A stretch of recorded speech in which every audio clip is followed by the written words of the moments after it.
Coming to you live from Lee Jordan Field here in Chugiak, Alaska. It's the Matsu Miners visiting the Chugiak-Eagle River Chinooks. The Miners are at the top of the ABL with a record of 23-14. The Chinooks at the bottom of the ABL with a record of 15-22. 8 games back on the Miners, and after yesterday's win for the Miners, the Chinooks are eliminated from first place, but they are still vying for a position second, third, or fourth in the ABL to enter into the postseason. We'll go through the Matsu Miners starting lineup today. Leading things off out of UC Davis, Caleb Van Blake. Batting second from Oral Roberts University, Spencer Henson. Batting third from Grand Canyon University, Chugiak-Eagle. Batting fourth, the cleanup man out of Gonzaga, Nick Brooks. Batting fifth from Texas A&M, Aaron Walters. Batting sixth from Southeast Missouri, Danny Wright. From Gonzaga as well, Austin Pinarini, teammates with Nick Brooks. Batting eighth, Drew Swift from Arizona State. And rounding things out at the bottom, Tyler Bassetti out of the University of Nevada, Reno. On the mound for the Miners is Jake Terry out of the University of Oklahoma. Coaching staff for the Miners, Ben Taylor. Pitching coach, Jeff Furlong. Assistant LeBron Christopher. And the assistant GM, Bob Plumley. The Miners will face a familiar foe in the right-handed Jared Reclatus out of the University of Wisconsin-Milwaukee. Reclatus on the season is 2-3, has an ERA of 2.53, has appeared in 8 games, started all of them, 49 2/3 of an innings pitched, 43 strikeouts, 13 walks, and 35 hits given up as we're about ready to start Matsu Miners baseball. Leading things off, Caleb Van Blake. Van Blake on the season batting .318, 21 for 66.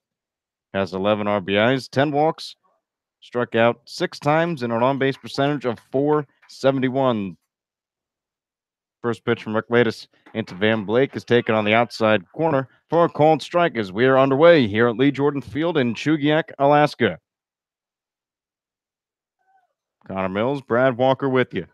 Second pitch on the way, swung on and found straight down. No balls and 2 strikes into Caleb Van Blake. Jared Reclatus, you mentioned with those 2 wins on the season, both coming against the Miners here in this ballpark. So the Miners look to finally get through Reclatus today. The 0-2, outside, ball 1. 1-2 the count, nobody out here in the top of the first inning between the Miners and the Chinooks. As Van Blake looks to get things started off on the right foot. 1-2 the count. The pitch from Reclatus is a breaking ball. Checked his swing over down to third. He did not go around. Nate DeSantis says he did not. 2-2 the count. For Van Blake, 5 doubles, 2 triples, and has a home run on the season as Reclatus' 2-2 is on the way. Swung on and found straight back over near the on-deck circle, but luckily Spencer Henson was closer to us than he was to the Miners' dugout. He's all right. 2 balls and 2 strikes with nobody out. Reclatus pitching from the windup. And he deals. Swung on and another foul ball. This one almost gets Henson as well. A little bit closer this time. Count remains 2-2. Van Blake doing a nice job working Reclatus right now. That's your job as the leadoff man, to work the starting pitcher. And the Chinooks are confident with Reclatus. Those 2 wins. We'll see how he does today. The 2-2. Swung on and missed, strike 3. Van Blake goes down on strikes to Jared Reclatus. That would be Reclatus' 44th strikeout on the season, his first today. And now Spencer Henson comes to the plate. Interesting. There was a bit of dialogue between Van Blake and Henson as Henson steps up to the plate. So I'm sure Van Blake was telling him what Reclatus is going to bring to the table. So Spencer Henson on the season. 42 hits, 121 at-bats, batting .347 coming into the day. Good for second in the ABL as he takes the first pitch in for a called strike. 0-1. 28 RBIs. That leads the ABL. 11 walks, 17 strikeouts, and an on-base percentage of .415. As Reclatus from the windup's ready and misses low and in the turf. 1 ball, 1 strike, and 1 out here in the top of the first inning, and no score between the Miners and the Chinooks. Defensive alignment for the Chinooks: Seth Ballinger in left, Anthony Forte in center, Bailey Collins in right field. As Reclatus, this one's lined out into right center field, moving way back, and making the catch on the warning track is Bailey Collins. A deep fly ball out into right field. right near one of the advertisement signs is a long out for Spencer Henson. And the wind is blowing out towards right field, so Henson just unfortunately too much air underneath of it and didn't quite catch the wind tunnel. Now Chugiak-Eagle, the newly instated number 3 batter, is ready to go. As he's first pitch swing, line drive hopping up the middle. That's gathered by the shortstop Gregory Osuna, but no throw will be made. First hit of the game for Chugiak-Eagle. And first hit of the day for the Miners, as now Nick Brooks will stand in. Ozuna showing off the quickness right there, as Chugiak-Eagle was actually ready to round first, thinking that was an easy base hit. Ozuna did a nice job of cutting it off. And now Nick Brooks. Brooks on the season, his short season, 7 hits and 22 at-bats, batting .318, has 4 RBIs, 5 walks, 5 strikeouts, and an on-base percentage of .483. He has 1 double and, of course, 1 home run. We've been talking about his power all season long. As now pitching from the stretches, Rick Latis says the first ball misses low and in for ball 1. The Miners sent Spencer Henson and Nick Brooks into the All-Star Home Run Derby here in the ABL. Unfortunately, neither of them moved on into the final round, as some rules were changed around from last year to this year. Brooks was last year's Home Run Derby champion, as now checking over to first is Rick Latis, Quiggle backsliding. 1-0 is the count with 2 outs here in the top of the first inning. And we'll go through the infield. Jordan Wharton at third base, Gregory Osuna at short, Luke Vandover at second base, and Nick Kreitzer is man at first. The battery mates Jared Reclatus and J. Paul Fullerton. Reclatus on the mound, Fullerton behind the plate. As that last pitch missed into Nick Brooks, 2 balls, no strikes with 2 outs. Runner on first here on the top of the first inning. Should Brooks extend the inning, on deck is Aaron Walters.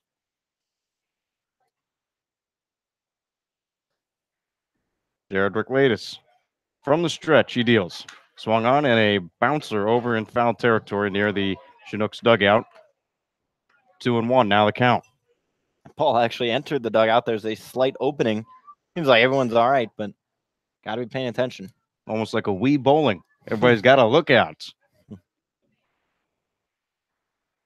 2 balls, 1 strike, and 2 outs. Here on the top of the first, Nick Brooks at the plate. Brooks picked up a hit in yesterday's game, as now Quiggle is back sliding head first. 1-2 the count remains. And for Jared Reclatus, last time he appeared on the mound was on July 16th against the Miners, where he got the win, where he went 6 innings, allowed 5 runs, only 2 were earned, 5 hits, no walks, and 5 strikeouts. As the 2-1 is on the way and swung on and missed by Brooks.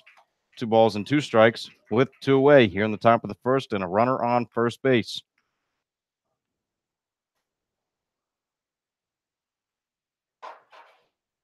Both of Reclatus's wins have come against the Miners, one on the July 16th and one on June 11th, where he almost one-hit.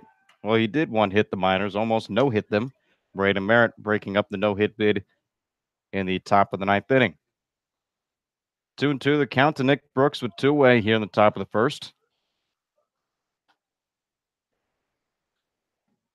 Reclatus ready from the stretch and his pitch. A breaking ball that is high and inside, barely and almost nips Nick Brooks. But the count will go full, and Chugiak-Eagle on first will be in motion. Brooks doing a nice job being patient right here with Rick Latis, really making him work, and that's what the Miners' goal should be today.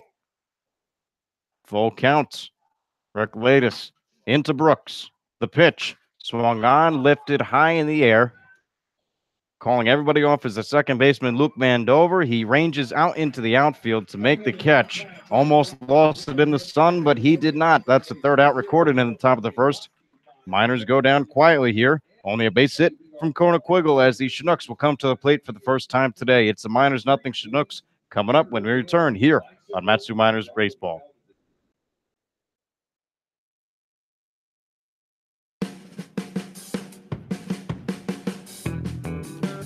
Matsu Miners Internet broadcast is sponsored by the Napa Auto Parts of Alaska and owner Jim Ruda. Stop into one of your locally owned and operated Napa Auto Parts of Alaska and ask about a Matsu Miners jersey giveaway. So stop in and enter for your chance to win today.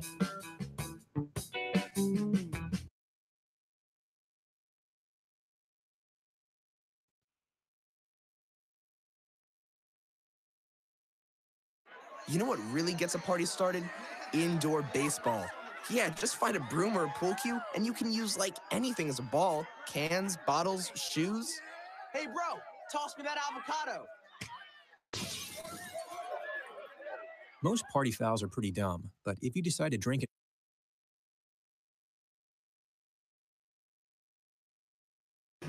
What's up, guys? This is Spencer Henson, infielder at Oral Roberts University, and you're listening to Matsu Miners Radio. It's the bottom of the first inning here in Chugiak, Alaska, between the Matsu Miners and the Chugiak-Eagle River Chinooks. We'll go through the starting lineup for the Chinooks on the day. Leading off is Bailey Collins out of Concordia University of Irvine. Batting second, J. Paul Fulton from Wabash Valley College. Out of Richmond University, batting third, Anthony Forte. The cleanup batter, Jordan Wharton out of Indiana Wesleyan University. Batting fifth from Harding University is Luke Vandover. Sixth, batting Osuna out of Wayland Baptist University. Batting eighth, Seth Bollinger from University of Texas at Arlington. And batting ninth, Cole Whitman, a pitcher turned hitter. He's a designated hitter today out of the University of Alabama at Birmingham. Coaching staff for the Chinooks: John Grout, the head coach; Chris Beck, the pitching coach; Jordan Getzelman, assistant coach; Dalton Smith, assistant coach; and our counterpart in the broadcast booth, Kevin Moore. On the mound for the Matsu Miners today is Jake Terry out of the University of Oklahoma.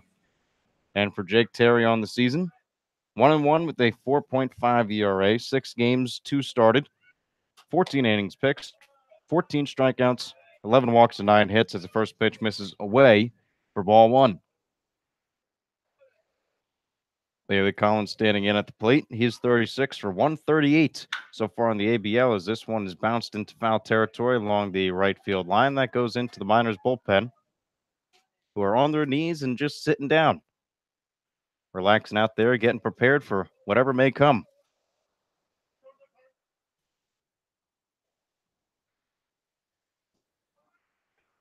Bailey Collins batting .261 on the season, 9 RBIs, 19 walks, 28 strikeouts. As the 1-1 is taken high and away, ball 2. Terry came in relief for Denver McQuarrie, who was only able to go an inning against the Chinooks back on July 16th. Terry came in 4 innings of relief, as this one is swung on and missed. 2 balls, 2 strikes, nobody away here in the top of the first. Jake Terry pitching to Bailey Collins. And Terry allowed 2 runs, only 1 was earned, allowed 3 hits, 1 walk, 5 strikeouts.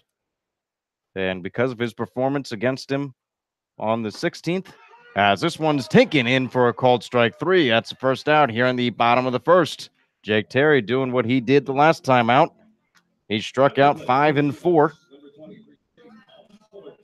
And he has proved to the coaching staff of the Matsu Miners that he is ready to go into the starting rotation. Yeah, Terry was there earlier in the season and then got moved into a bullpen role. But based off his last performance, where he was really working the fastball and then putting in his off-speed pitches when necessary, it proved to be that he can be back on the bump from the beginning of the ball game.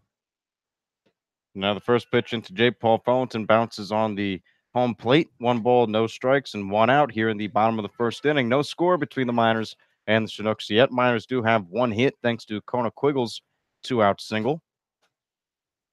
We'll go through the Miners' defensive lineman. Danny Wright is out in left field, and center field is Chugiak-Eagle. In right field, Nick Brooks has a 1-0. This one bounces well in front of the plate as that rolls over near the Miners' dugout. 2 balls, no strikes, still 1 out. Infield, Tyler Bassetti, he's at third. Drew Swift is at short. Caleb Van Blake, the man at second base. And Aaron Walters making a start at first base today. Jake Terry on the mound and Austin Pianarini behind the plate. Terry working from the stretch. The 2-0 swung on and a ground ball over to first. Easily handled by first baseman Aaron Walters for the second out. So Jake Terry was behind in the count. 2 balls, no strikes. He gets J. Paul Fulton to ground out to first That's the second out here in the bottom of the first inning.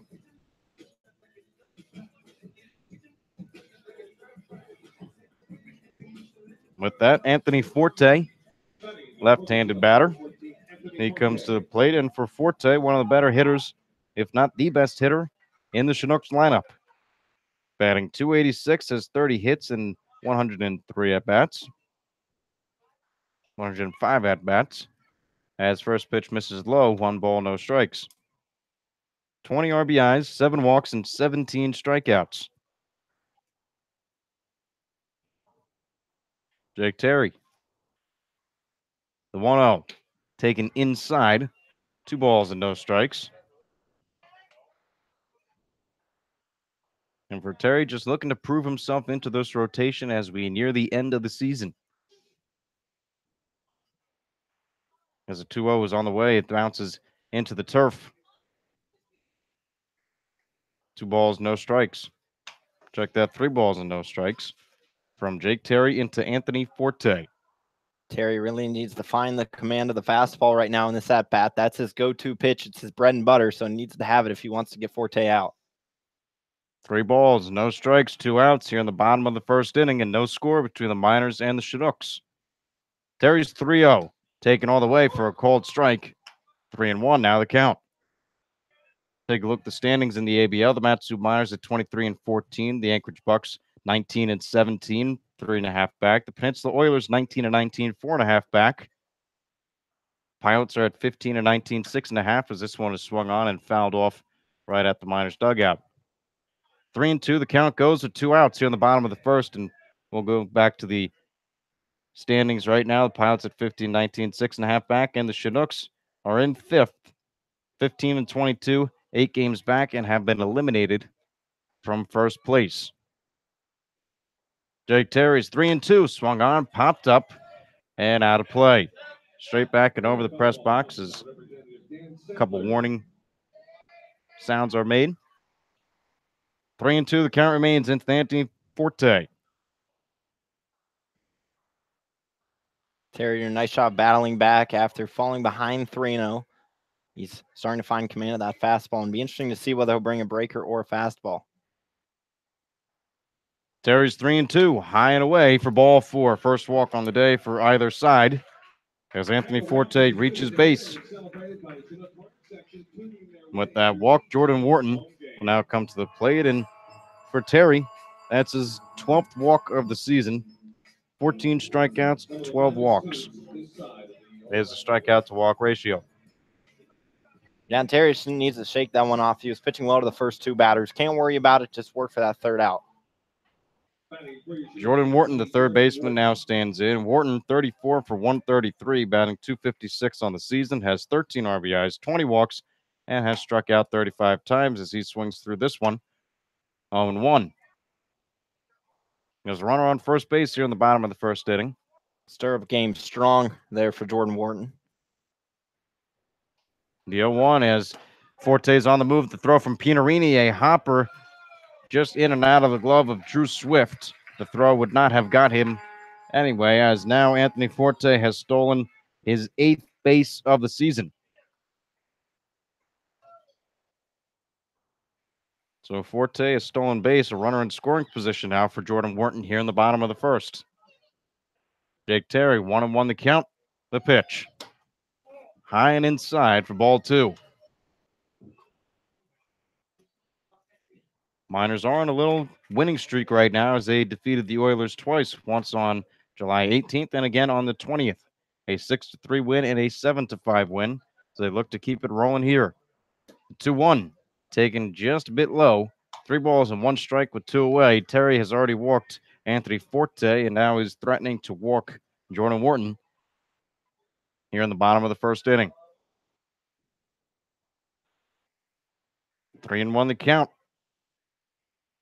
The pitch from Terry swung on. This one's popped up left field. Shielding his eyes from the sun is the left fielder Danny Wright. He moves over towards the line and makes the catch. Danny Wright battling the sun all the way, but he had it all the way as well. Only 1 walk for the Chinooks here in the bottom of the first inning. Not much else happening. Come to the plate in the top of the second. It's the Matsu Miners. No score between the Miners and Chinooks as you're listening to the Matsu Miners on the Miner Radio.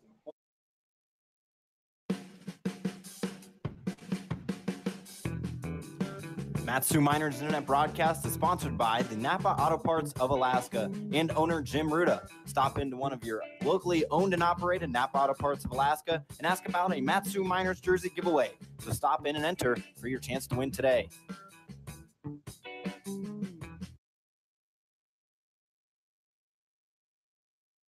This is Mario Andretti. You know me as a race car driver, but I'm also a Meals on Wheels volunteer. I've raced against the sport's biggest personalities, but I've never met more vibrant, amazing people than the seniors served by Meals on Wheels. You can make a difference by dropping off a hot meal and saying a quick hello. So, America, let's do lunch. Volunteer your lunch break at americaletsdolunch.org.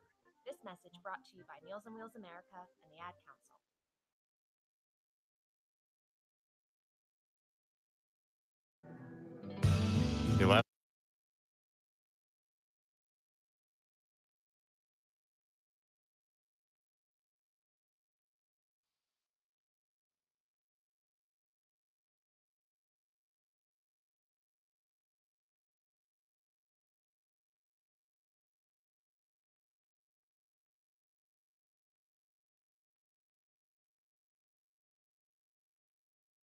This is Aaron Walters from Texas A&M University. I'm a catcher, infielder, and you're listening to Matsu Miners Radio.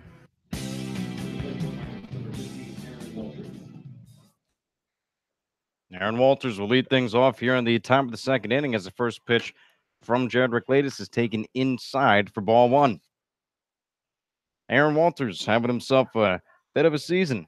31 hits, 108 at-bats as the 1-0 is swung on. A ground ball over towards the hole on the right side. That's it for a base hit. Aaron Walters continued to hit. His batting average is now above 290 in real time, but coming into the day, batting 287. So he continues his hot hitting now as Danny Wright will come to the plate. Walters now 7 hits in his past 4 games. So Walters really seeing the ball quite well for the Miners and at a perfect time, late in the season when they need you most. Danny Wright will look to add to his RBI total right here with a runner on first base. Wright, the switch hitter out of Southeast Missouri. Cousins with the pitcher Nathan Bach as he's first pitch swinging and fouls it straight down to the plate. 0-1 the count into Danny Wright, who's batting .269 on the season. Has 25 hits, 93 at-bats, 5 RBIs, 11 walks, 16 strikeouts, and an on-base percentage of .361. He's been in and out of the lineup, but now seems to be a bit of a fixture out in the outfield.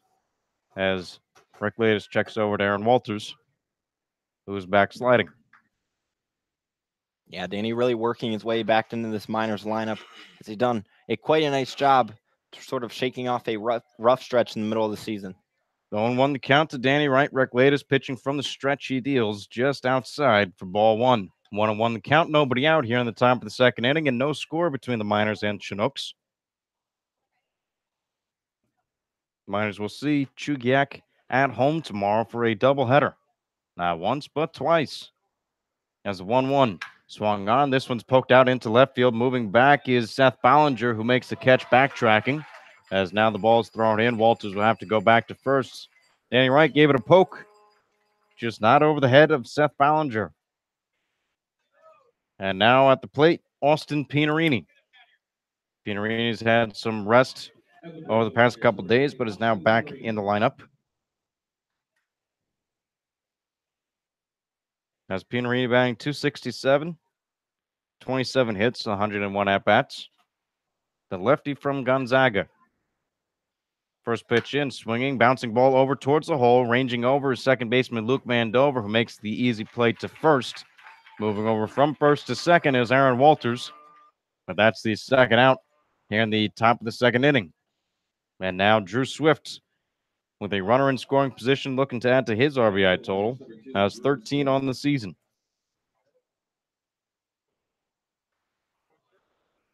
Drew Swift, 25 hits, 130 at-bats, batting .192. 13 RBIs, 9 walks, 22 strikeouts. As the first pitch into him is outside for ball one. Swift, when he gets on the base path, he's speedy. 14 stolen bases, has only been thrown out twice. That's good for second in the ABL, only to Jordan Arruda. The 1-0 swung on, line drive right up the middle, out from the outstretched glove of Gregory Osuna. Rounding third and heading for home is Aaron Walters. The Miners take a 1-0 lead thanks to an RBI single from Drew Swift here in the top of the second inning. It's the Miners 1, Chinooks 0. Really nice rip there from Drew Swift. Definitely got the barrel of the bat on it and shot it right up the middle. Great hit. Gotta love it. An RBI single from Drew Swift gets things going here in the top of the second inning. Miners 1, Chinooks 0, and now Tyler Bassetti coming to the plate.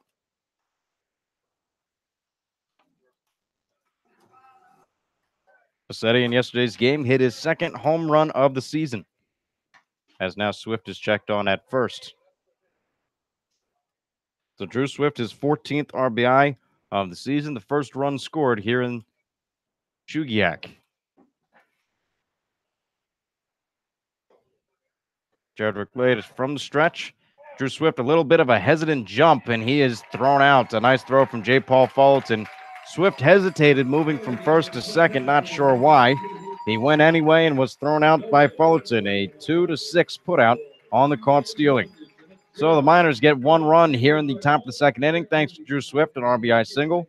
Tyler Bassetti will lead things off in the top of the third, but not before the Chinooks come to the plate in the bottom of the second inning. It's the Miners 1, Chinooks 0, as you're listening to the Matsu Miners on the Miner Radio.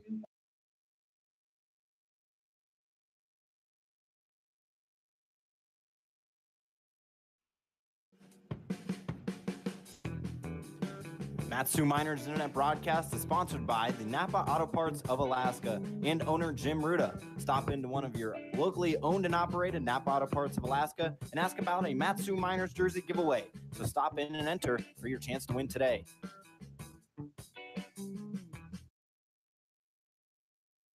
You know what really gets a party started? Indoor baseball.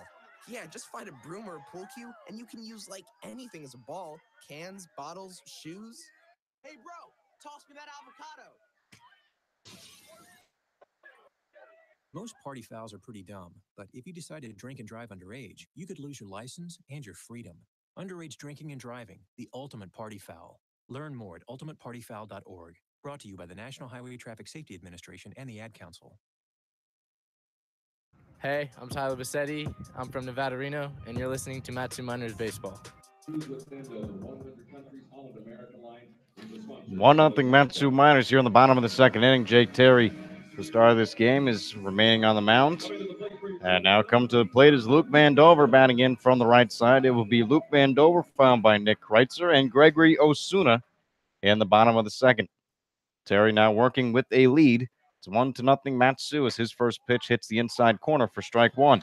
Umpiring crew on the day, Nate DeSantis, he's at third base. Silence Drayton is a home plate umpire, and Scott Johnston, man at first. 0-1 the count into Luke Vandover. The pitch swung on, I missed. A high cheddar for strike number two.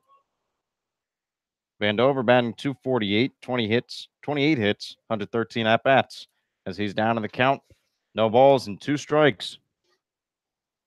From the stretch, Terry pitches. A ball low and away. 1-2, now the count. Vandover, 10 RBIs, 9 walks, and 27 strikeouts. As 1-2 is on the way, swung on. This one's hit out into left field. Ranging over is Danny Wright, still going back towards the line, and he makes the catch on the run. Danny Wright having a tough time out there battling the sun, but he's done a nice job so far. 2 balls hit out into left field, 2 balls secured. That's the first out here in the bottom of the second inning. Danny Wright's really done a nice job. Whether he has seen the ball or not seen the ball, he's trying to beat it to where he thinks it's going to be. And it showed right there. He had to come in just a little bit, which you'd rather be behind the ball than, or rather in front of the ball than behind it. So nice play out of Danny Wright there in left. Danny Wright getting the job done in left field today as Nick Kreitzer now comes to the plate batting on the left side. Kreitzer, 220, 22 hits, and 100 at-bats. As Jake Terry's first pitch is on the way and hits the outside corner. 0-1. For Kreitzer, 12 RBIs, 18 walks, and 33 strikeouts. Top 5 in strikeouts in the ABL. As a 1-1 misses low. Well, the 0-1 missed low for ball one. 1-1 the count with one out here in the bottom of the second inning. Miners up on the Chinooks 1-0. Terry's pitch is fouled off towards the left side and out of play.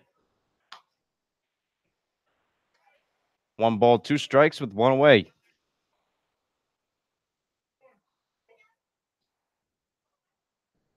Before July 16th, Jake Terry's last outing happened on the 4th as this one is swung on, fouled off into foul territory. Ranging over is Tyler Bassetti, who makes the catch near the fence. 2 outs. A nice play from Tyler Bassetti, ranging deep into foul territory to make that catch. 2 away here on the bottom of the second inning. Bassetti did a nice job of being aware of his surroundings, making sure he wasn't about to run in the fence. I noticed yesterday Tyler Bassetti struggled with a fly ball over to the left side. This time, absolutely crushed it. Tyler Bassetti just getting better and better at third base as the season goes along. Of course, his natural position was shortstop at the University of Nevada, Reno, but with the hands that Drew Swift has, it's tough to take him out of that position. Gregory Osuna, a bat, ranging into foul territories of first baseman Aaron Walters, who makes a 2-hand grab, and the side is retired. 3 up and 3 down for Jake Terry and the Matsu Miners here in the bottom of the second. Top of the third coming up next. Miners up 1-0 here on Matsu Miners Radio.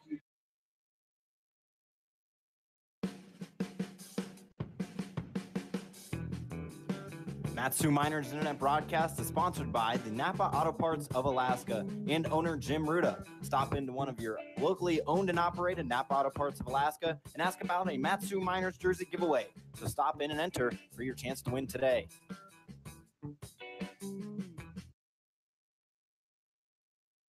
This is Mario Andretti.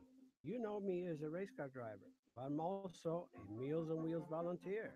I've raced against the sport's biggest personalities, but I've never met more vibrant, amazing people than the seniors served by Meals on Wheels. You can make a difference by dropping off a hot meal and saying a quick hello. So, America, let's do lunch. Volunteer your lunch break at americaletsdolunch.org. This message brought to you by Meals on Wheels America and the Ad Council.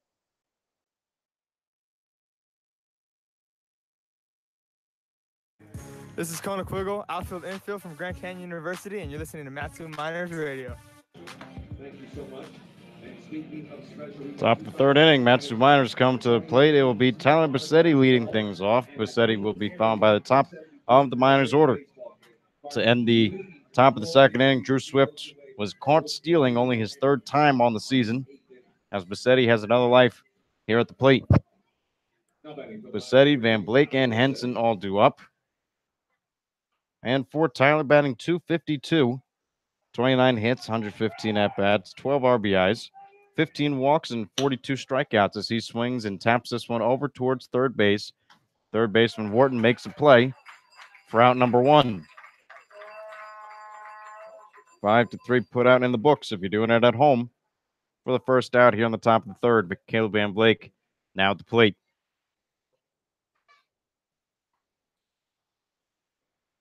Caleb, his first time up, struck out against Jared Reclatus as the Miners lead 1-0. Reclatus pitching from the windup, and he deals. Swung on, bounced straight back, jiggles the camera a little bit for a foul ball. 0-1 the count into Caleb Van Blake from Reclatus. The pitch swung on. This one's a high chopper over towards second. Charging it is Vandover, who makes the underhand toss for out number 2. The 2 ground ball outs here in the top of the third inning have retired the first 2 Miners batters, and now Spencer Henson walking on over. Henson always a tough out, so he'll look to extend the visiting half of this third inning. Henson flew one deep out into right field, just didn't have enough as the wind is blowing out to right field today. Blowing from left to right. First pitch into Henson's a breaking ball that misses low for ball 1. Spencer leads the team in doubles with 10, has a triple and 6 home runs. as he swings through this fastball. 1 ball, 1 strike, 2 outs here in the top of the 3rd inning. Henson looked like he was guessing inside there as the fastball hit the outer edge. And that's a part of the plate you don't want to miss against Spencer. The 1-1 breaking ball that gets into the zone. 1 ball, 2 strikes, and 2 outs here in the top of the 3rd. Miners leading the Chinooks 1-0. Merklatis from the windup. He deals. Checked his swing. Did he go? He did not. Count evens itself up. 2 balls and 2 strikes. The 2-2 from Jared Merklatis is on the way. Another breaking ball low and away for ball 3. Count runs full to Spencer Henson here in the top of the 3rd inning.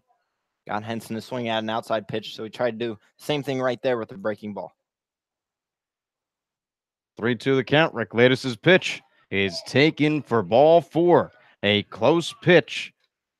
Jared Merklatis thought that might have hit the outside corner, but home plate umpire Silas Drayden and, of course, Spencer Henson all agreed that was outside.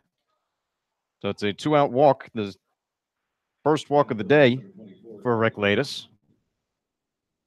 As now at the plate is Chugiak-Eagle. He had a single his first time up. As now he swings through, he'll have another hit as this one goes down into left field. He's 2 for 2, Chugiak-Eagle. It's hit after hit for Quiggle over the last couple games, and now runners are on first and second base with the power bat and Nick Brooks. Kona really did a great job there. A nice short and simple swing. Pitch was on the outside of the plate, so that's where he went with it. Nick Brooks, who popped up to second base in shallow right field his first time up, will now stand in. Brooks was hot entering the season, batting .318 coming into the day. Recently just graduated from Gonzaga. His first pitch from Merklatis is a breaking ball that hits the zone. 0-1. The Miners looking to extend their 2-game winning streak to 3 games today and also look to get to 500 on the road. Currently, they sit at 9-10. They have a winning record against the Chinooks, 5-3. The 0-1 from Merklatis. And Nick Brooks went around, so says Silas Drayden. No balls, 2 strikes, and 2 outs with runners on first and second base here in the top of the 3rd inning. Miners leading 1-0. 1 run on 4 hits, no errors. No runs, a goose egg in the hits column, and no errors for the Chinooks. This would be a huge out if Merklatis can get it. Couple of runners aboard, and the big bat, Nick Brooks, always a tough guy to get out. The 0-2. Taken low and inside for ball 1. Nick Brooks lays off the breaking ball.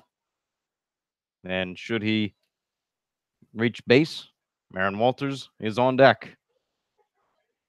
1-2 the count from Jared Merklatis into Nick Brooks with runners at first and second base. The 1-2 swung on and fouled off right side and out of play. Count remains 1 ball, 2 strikes with 2 away here on the top of the 3rd inning. Brooks just a little under that one. Look to flatten out his swing if he wants to throw it in play. Spencer Henson's a man on second base. He reached with the first walk allowed by Jared Merklatis. And on first base with his second hit of the day is Chugiak-Eagle. At the plate, Nick Brooks. The count to him, 1 ball, 2 strikes. Merklatis checks back at second. Now at the plate, swinging and fouling off another one is Nick Brooks. Brooks staying alive and making Merklatis pitch a little bit more. Yeah, the Miners are really working Merklatis tonight, bringing that pitch count up, trying to get him out as early as they can. 1-2 the count remains with runners at first and second base here in the top of the 3rd inning. Nick Brooks looking to get a job done as he calls time. Drayden will give it to him as he'll fix his batting gloves and get ready again. 1 ball, 2 strikes, 2 outs, top of the 3rd inning. The pitch swung on and missed, strike 3. The throw down over to first is in time. The strikeout is completed. Nick Brooks is retired, and so is the inning. as Matsu Miners get 2 on base but can't get them across. It's the Miners 1, the Chinooks nothing as we head into the bottom of the third inning. You're listening to the Matsu Miners on the Miner Radio.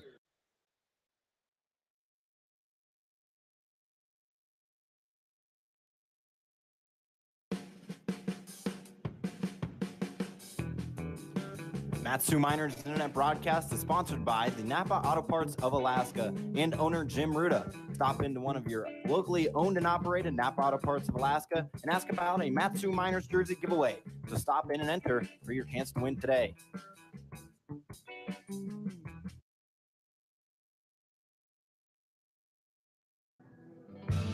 The Alaskan Railroad and Operation Lifesaver would like to remind our friends and neighbors when approaching a railroad crossing, always expect a train. Look, listen, live.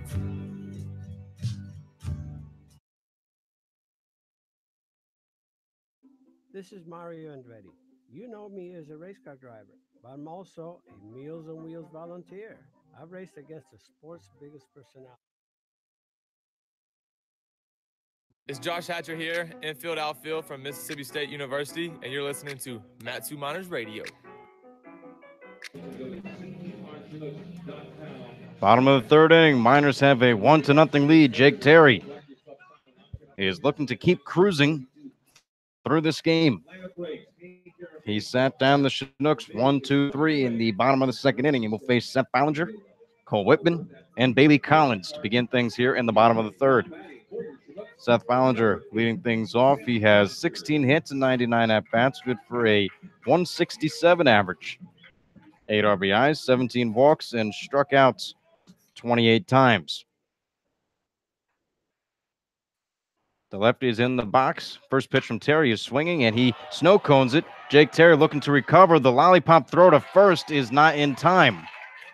Jake Terry, a little lackadaisical on the throw, as that will be scored a hit on the outfield scoreboard. We'll have to check with the official scoring, but as of now, that's the first hit for the Chinooks here in the bottom of the third inning. A infield single from Seth Ballinger. Yeah, real awkward scene of events there by Jake Terry. Couldn't quite handle the ground ball when it first hit to him, and then couldn't quite regather himself in the throw over. Well, now at the plate, it's something unusual as Cole Whitman lays down a bunt. We'll talk about Whitman a little bit after, as now the lollipop throw is in time this time from Jake Terry over to Aaron Walters. It's a sacrifice bunt for Whitman as the top of the order will come to the plate.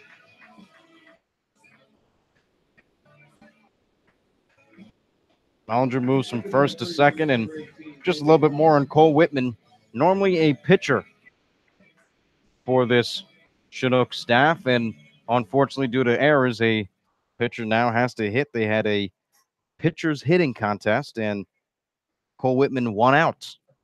So he will now be in the lineup and as the designated hitter.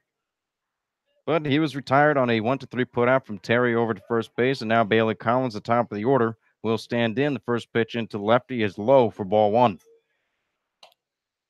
It might be the weirdest way to decide your 9-batter. Have your pitchers have a hitting contest, and the winner goes in the. I'm at a loss for words. Well, you have to do that when there's no, when you have to deal with injuries over a season, as this one is launched deep out into right field, but that goes foul. Nick Brooks over near the pitching mound near the Miners bullpen, and we'll run out of room. 1-1 the count into Bailey Collins. Collins struck out his first time up.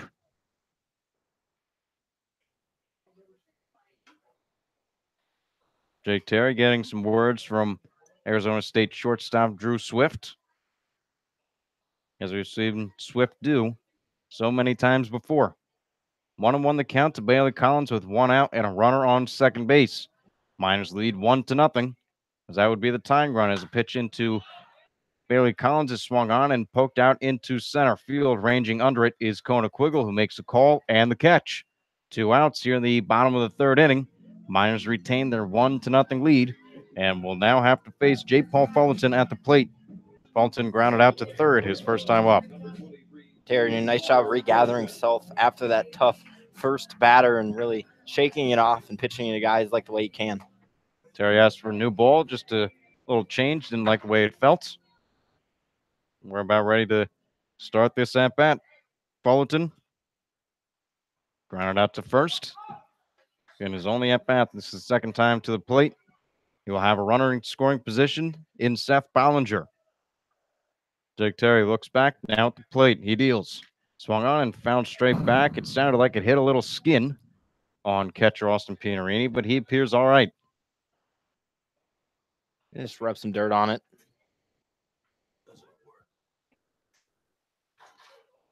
Oh, and 1 the count with 2 outs here in the bottom of the third inning.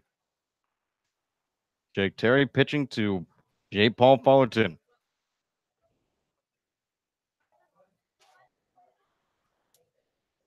Terry's pitch swung on and missed for strike 2. Terry 1 out away from putting this inning to rest. Another nice fastball right there from Jake Terry. Starting to dial it in now. 0-2 the count, 2 outs, bottom of the third inning, runner on second base. Jake Terry pitching to J. Paul Fullerton.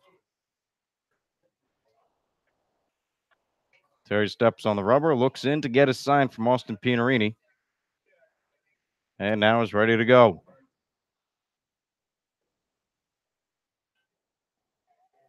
The 0-2 pitch swung on and fouled off straight back and out of play. 0-2, the count remains at 2 outs here on the bottom of the third inning. Seth Ballinger's on second base. He would be the tying run should he come around to score. Very important at bat as it's just this 1-run ball game, especially as we move into the middle half. 0-2, 2 outs. Terry looks back at second. Now at the plate. He deals. Swung on and missed strike 3. A nice strikeout from Jake Terry to end things here in the bottom of the third inning. It's the Miners 1, the Chinooks nothing. We're heading into the top of the fourth. We'll throw it over to Brad Walker for the 4th, 5th, and 6th innings. You're listening to the Matsu Miners on the Miner Radio.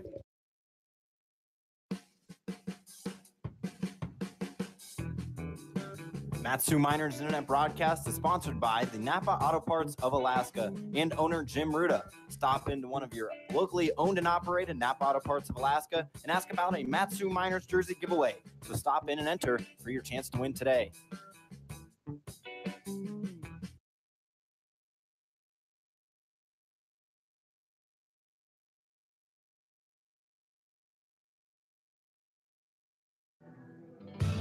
The Alaskan Railroad and Operation Lifesaver would like to remind our friends and neighbors when approaching a railroad crossing, always expect a train. Look, listen, live.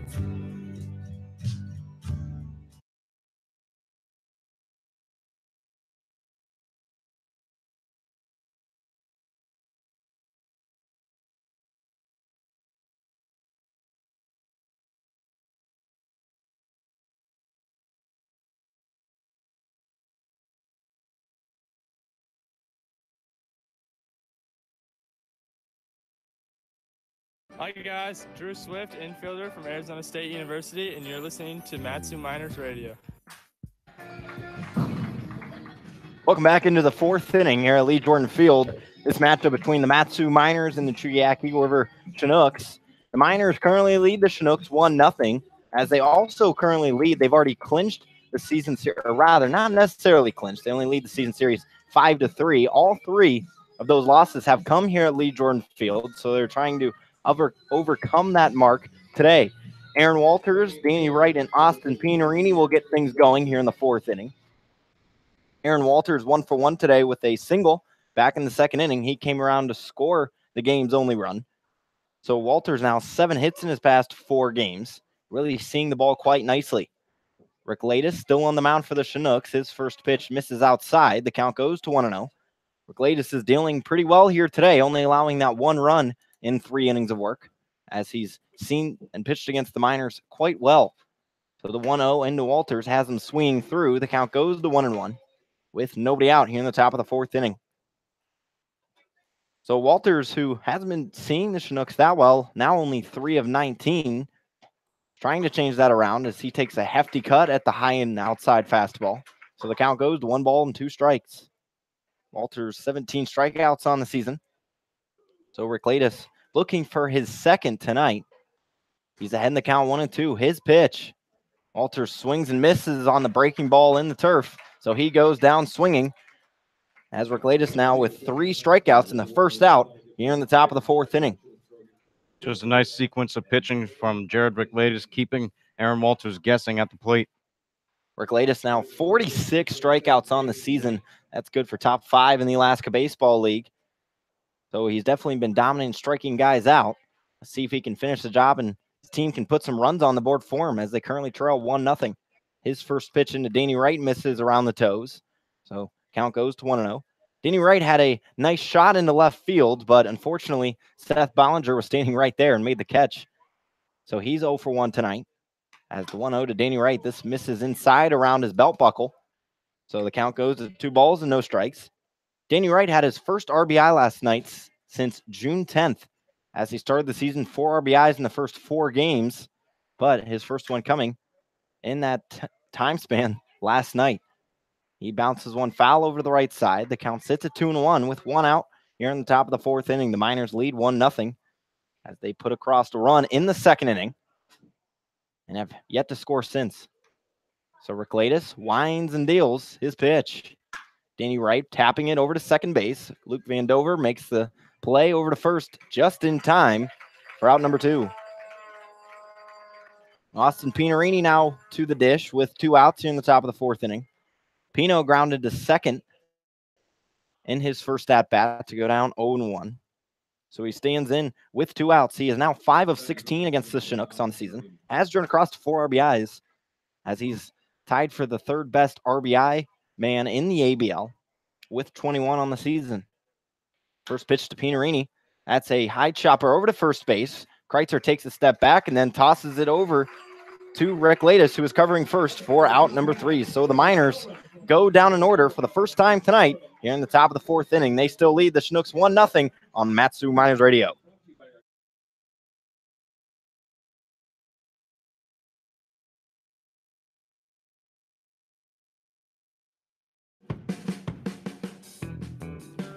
Matsu Miners Internet broadcast is sponsored by the Napa Auto Parts of Alaska and owner Jim Ruda. Stop into one of your locally owned and operated Napa Auto Parts of Alaska and ask about a Matsu Miners jersey giveaway. So stop in and enter for your chance to win today.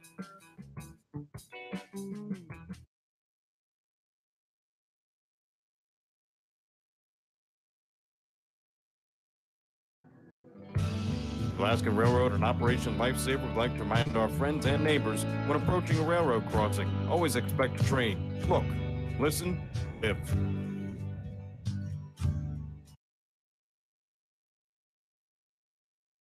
Hi, I'm Caleb Van Blake, infielder from UC Davis, and you're listening to Matsu Miners Radio. 57977. You got that number? Miners 1, Chinooks 0 as we enter the home half of the 4th inning. Brad Walker alongside Connor Mills on hand in tonight's contest at Lee Jordan Field, where the Miners are 1-3 currently on the season when they play Chugiak on the road.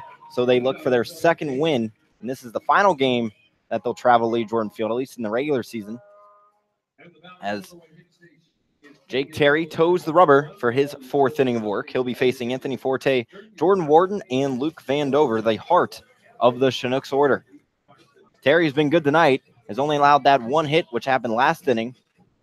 We're still awaiting the official score, whether it was a hit or an error. Scoreboard says it's a hit, but it definitely worked either way. So Forte will step in from the left side of the dish out of the University of Richmond. He walked in his first at-bat and then had his 8th stolen base of the season back in the 1st inning. So he stands in from the left side. Terry's first pitch misses low in the turf. It'll get away from Pinarini for ball 1. So 1-0 is the count. Forte, 7 of 15 against the Matsu Miners. And in the last time these two teams played, Forte went 4 of 5 with 1 RBI. So Terry's 1-0 pitch. This is a fastball that misses high. Pinarini had to reach the leather up to grab that one. The count goes to 2-0. There's some action up in the Matsu Miners bullpen. Actually, there was some action. It seems like relief pitcher Sean Hughes now, or still warming up, rather. So Terry's 2-0. Another fastball that misses high. This time Pinarini out of the crouch. Goes to 3-0. So Jake Terry has fallen behind to Anthony Forte, who's trying to work his 2nd walk of the night. So Terry kicks and deals. It's a fastball that gets every bit of the zone. So the count goes to 3-1. Forte now in a hitter's count. Forte coming in hot tonight. 9 hits in his past 20 at-bats. So around that 500 mark is always good. As Terry's 3-1 is shot high in the air. Moving in from center field is Chugiak-Eagle. Long look at it. Can of corn for out number 1. Forte is retired. That will bring up Jordan Wharton, who he flew out to left field in his first at-bat to end the first inning. Wharton has had a hit in his back-to-back games. However, is only 5 of 26 against the Miners and has driven across 2 runs. So Jake Terry, who works from the stretch, regardless if anyone is or isn't on base, comes set from his torso. His first pitch to Wharton, that misses high. The count is now 1-0. And what's made really Jake Terry successful so far today is he's able to bring back the counts. It might have a lot of balls in him, but he's able to record the out, whether it's a ground ball or coming back to strike him out. Always got to try to come back no matter what count you're in. As Terry misses high and inside with the fastball, the count goes to 2-0. A lot of these games have been close between these two squads. 5 of them have been decided by 2 runs or less, as we currently sit in that same scenario in the bottom of the 4th inning with the Miners leading 1-0. Jake Terry finds the bottom of the strike zone with a fastball. The count now sits at 2 balls and 1 strike with 1 out in the bottom of the 4th inning. As these two teams have split the past 2 games between each other. So Terry's 2-1. This one a liner right back to us here in the press box. So thank goodness that fences were invented, or else my partner might not be alive anymore. I don't know. I had the reflexes right there as if I'm to duck, but luckily, of course, there is a fence in front of us. So Terry's 2-2 pitch into Jordan Wharton. This one skied over the press box and out of play. So we'll still sit in that 2-2 count. As the Chinooks really hitting well at home when they play the Miners, batting .346 in the 4 games here at Lee Jordan Field against Matsu. But only 1 hit tonight through 3 innings. So Terry's 2-1. This one bounces into Austin Pinerini. So the count is now run full by Jordan Wharton, who is trying to work his 21st walk of the season and trying to reach base for the first time tonight. So Terry coming set. His payoff pitch. This one a flare into shallow center field. Moving back is Van Blake from second base, but charging in was Chugiak-Eagle. He won't be able to make the play either. He plays it off the hop, and the Chinooks have their 3rd base runner aboard thanks to Jordan Wharton's single. His 6th hit against the Miners and 35th hit on the season. Well, that was just a seeing eye hit there for Jordan Wharton. A ball that was just placed in a position where nobody could get. Wasn't struck well, but it did a job. And the Chinooks are tied for 2nd in batting average at a clip of .233. They're playing well of late, 3 of 5, so they're trying to carry momentum into tonight as they trail by 1 run here in the bottom of the 4th inning. The runner on first, Luke Van Dover, steps in from the right side. He looks at a strike high, 1-0. So Terry, the right-handed thrower, has 1 out here in the bottom of the 4th inning as the middle infield is playing double play depth. So Terry's 1-0 is on its way. This pitch misses low and away as Jordan Wharton threatened with a move to second, but then hopped back. So the count will remain 2-0 with 1 down here in the bottom of the 4th inning. Miners, the best run-scoring team in the ABL, but they've only scored 1 tonight. But that's good enough for the lead right now.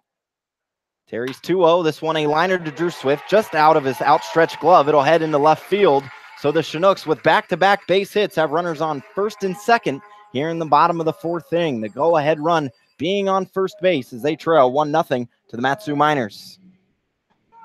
As skipper Ben Taylor will make a slow walk to the mound, as there is a man that's been warming up for a while in the Matsu Miners bullpen. So I have to wonder if Terry's night is over, who he has been in, and they will motion. So Sean Hughes, it seems like, will be the man to replace Jake Terry when we'll take a short break as Sean Hughes warms up. When we come back, the Matsu Miners leading 1-0 on Matsu Miners Radio.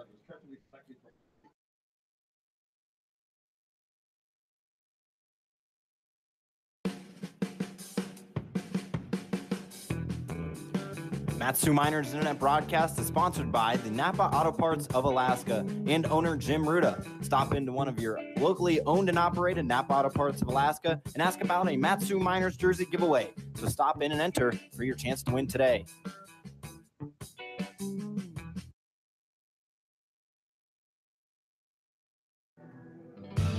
The Alaska Railroad and Operation Lifesaver would like to remind our friends and neighbors when approaching a railroad crossing, always expect a train. Look, listen, live.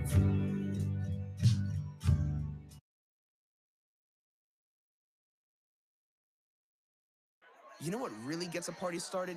Indoor baseball. Yeah, just find a broom or a pool cue, and you can use like anything as a ball. Cans, bottles, shoes. Hey, bro, toss me that avocado. Most party fouls are pretty dumb, but if you decide to drink and drive underage, you could lose your license and your freedom. Underage drinking and driving, the ultimate party foul. Learn more at ultimatepartyfoul.org. Brought to you by the National Highway Traffic Safety Administration and the Ad Council. What's up, guys? This is Spencer Henson, infielder at Oral Roberts University, and you're listening to Matsu Miners Radio. We're here in the bottom of the fourth inning at Lee Jordan Field. There's one out, and the new pitcher for the Matsu Miners is Sean Hughes. He's on for relief for the first time in 12 days, as his last appearance came on July 9th against the Anchorage Glacier Pilots.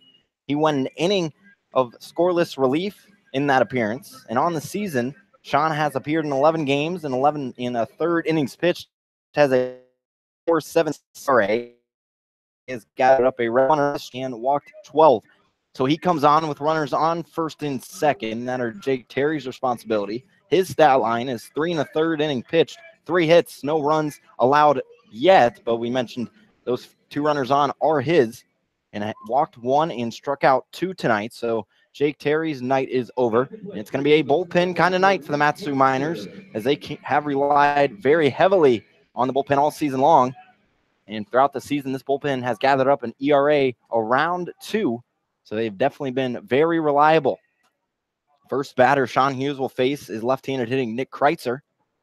The first baseman's 0 for 1 tonight, flying out into foul territory in his first at-bat, as Hughes misses outside with the fastball. Well, the one thing Sean Hughes needs to do is, of course, come in and throw strikes. You know, he's got to retire Kreitzer and get out of this inning unscathed. So Hughes, from the stretch, his 1-0 pitch. This fastball misses inside to Kreitzer, so the count has been worked to 2-0.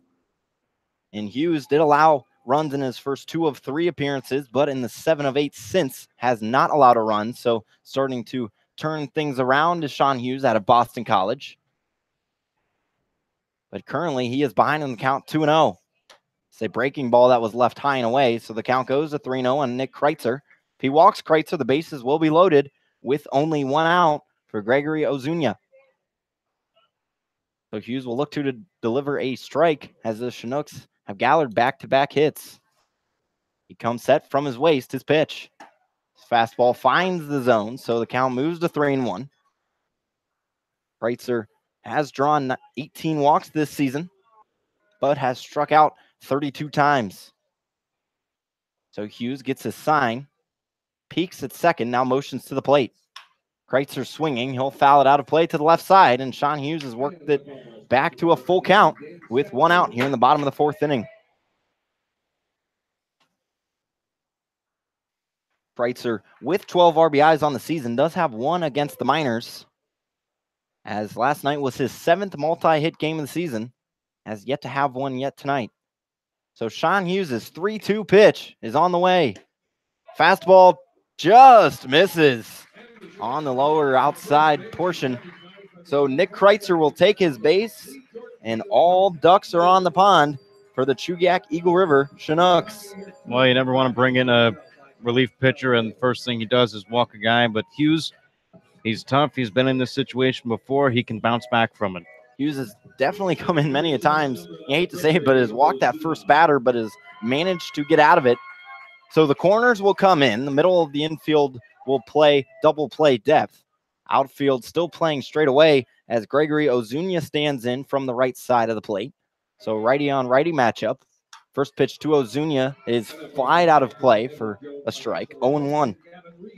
Ozuna flew out to Caleb Van Blake, the second baseman, in his last at-bat, as he comes in on fire last night, going 3 for 3 with 3 RBIs. He has a prime opportunity to do so right now with the bases loaded as the Chinooks trail 1-0. Hughes' 0-1 offering. One tapped foul, so Hughes ahead in the count, 0-2. He might be hot, but he also leads the ABL in strikeouts. He struck out 36 times. So Hughes looking to add to that total right now as he's ahead 0-2 with 1 out here in the bottom of the 4th inning. The bases are loaded for the Chinooks as they have gathered a couple hits and a walk to do so. Hughes' 0-2 pitch. A breaking ball, nails the strike zone. Silas Drayton rings up Gregory Ozuna, and he'll add to that strikeout total, and that'll be the second out here in the bottom of the 4th inning. That's a big strikeout, Connor. That's a huge strikeout, the 37th on the season for Ozuna, and you never really want to see any strikeouts above 35 in 44 games. So Sean Hughes now with 14 strikeouts of his own, now has 2 outs in the bottom of the 4th with the bases loaded. Seth Bollinger steps to the dish. He reached on that sort of awkward hit back in the 3rd inning. So he fouls one off to the left side, 0-1. And it was a tough play for Terry, bouncing high off the mound and then couldn't really corral the ball, went down into the turf and, just the awkward throw. Bollinger with 5 RBIs against the Miners. He has a great opportunity to do so right now with the bases loaded. However, there is 2 outs. So Sean Hughes is 0-1 on the way. This is a liner, but slicing foul to the left side. So yet again, Sean Hughes is ahead in the count, 0-2 with 2 outs. As Bollinger had his first hit in 6 games last night. So now has 2 hits in his past 7 games. So was struggling from the dish, but maybe he's starting to turn it around. However, Sean Hughes just needs one more strike to get out of this jam. He comes set from his waist, his pitch. Looked at for strike 3. Sean Hughes works his way out of a bases-loaded jam in the bottom of the 4th inning, and the Miners still hold a 1-0 lead over the Chinooks as we enter the 5th inning on Matsu Miners Radio.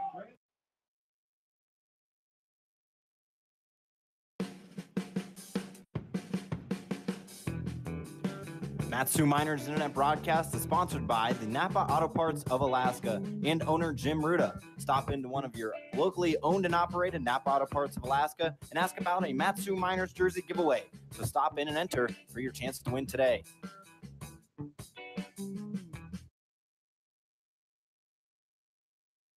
This is Mario Andretti. You know me as a race car driver, but I'm also a Meals on Wheels volunteer. I've raced against the sport's biggest personalities, but I've never met more vibrant, amazing people than the seniors served by Meals on Wheels. You can make a difference by dropping off a hot meal and saying a quick hello. So, America, let's do lunch. Volunteer your lunch break at americaletsdolunch.org. This message brought to you by Meals on Wheels America and the Ad Council. Hi, I'm Brady Corrigan, right-handed pitcher from Arizona State, and you're listening to Matsu Miners Radio. Welcome back into the 5th inning where Sean Hughes just worked his way out of a bases-loaded situation to secure this 1-0 Miners lead. And as we enter this 5th inning, you heard it virtually, but now to hear it live in person, we're here with right-handed thrower from Arizona State, Brady Corrigan. How are we doing today? Good. How are you guys doing? Doing quite well, Brady. The Miners are leading 1-0. What are your thoughts so far in the ballgame? Well, obviously both pitchers throwing pretty well. Got ourselves into a little bit of jam there, but Sean was able to come out of the well-known electric factory and kind of lock things down. So that's good to see. Hopefully we can keep things rolling. So your Arizona State teammate, Drew Swift, will get things going here in the 5th inning. He had the RBI single to give the Miners only run. How great has it been to have Drew Swift at short? Oh, Swift's unbelievable at shortstop. He's been swinging the bat well. He's made a lot of hard outs and working good at bats. So let's see what he's got here. So the first pitch into Drew Swift is swung out and hit foul, so he'll be down in the count 0-1. Mentioned Swift swinging good bats, 6 of 29 against the Chinooks now, and also has 3 RBIs, so definitely driving in the runs against this Chugiak team. Rick Latus on for his 5th inning of work. Drew Swift lines one into right center field. This one will roll just a bit before Bailey Collins works to it. Swift speeding around first, but he'll head back to first, and he gets things going with a single yet again. Yep, there it is. That's about as Drew Swift hit as you can get. So Tyler Bozetti will step up to the plate. His left infield teammate, I should say, playing third base, grounded to third base as well in his first at-bat. So Drew Swift on first. He's been fast. When did you first realize Drew Swift's speed? I'd say about the first time I was actually pitching against him in fall, and he got on first. And next thing you know, he's on second base. So Tyler Rossetti looks to bunt and then pulls it back as Rick Latus misses high. So yeah, I would have to imagine it's definitely nerve-wracking as a pitcher to have Swift knowing his speed. Doesn't even have to get a great jump necessarily to get over to the next base. Yeah, he can really run well. Rick Latus will check Drew Swift over at first. Swift did get caught stealing early in this game back in the second inning, but he's aboard right now after leading things off with a single.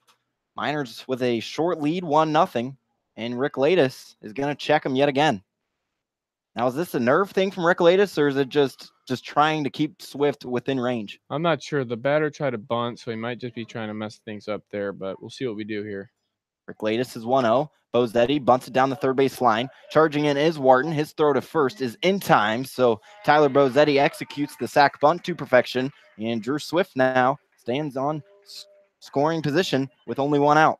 Yeah, it's a great start to the inning. Got the leadoff single. Now we got him over, and hopefully Van Blake swinging a good bat and get him in right here. Van Blake has been swinging a good bat on the season, but unfortunately does not have a hit tonight, but looking to change that as he has 2 RBIs against the Chinooks. And Drew Swift standing on second. You put anything in the outfield, pretty much going to be guaranteed Swifty's coming in. Yeah, absolutely. Van Blake's parents just got in town, so a little cool drive here. So Van Blake stepping in from the left side of the plate. Rick Latus working from the stretch. His first pitch into Caleb Van Blake is a breaking ball that misses outside. 1-0. So since you are a pitcher, Brady Corrigan, if you want to just make sure the pitches what they actually are after each pitch, you're more than welcome to. All right. So 1-0 is the count. 1 down, top of the 5th inning. Miners lead 1-0 and have a runner in scoring position. Next pitch to Van Blake is a chopper in between the hole of first and second. Drew Swift around third. He's going to try to score. Collins' throw in is going to be not in time. Drew Swift will score the second run of the game as Caleb Van Blake's caught in a rundown, and he'll be tagged out. Rather, he won't be tagged out. The ball got out of the glove of shortstop Ozuna. Van Blake didn't realize it. So Collins comes in and makes the throw to second. That's going to be a scorekeeper nightmare. Nevertheless, the Miners extend their lead over the Chinooks 2-0. Yeah, that's an interesting one. We were able to get the run in. That's just all that matters. But Van Blake unfortunately caught up in what they call a pickle. So that's going to go down as an RBI single.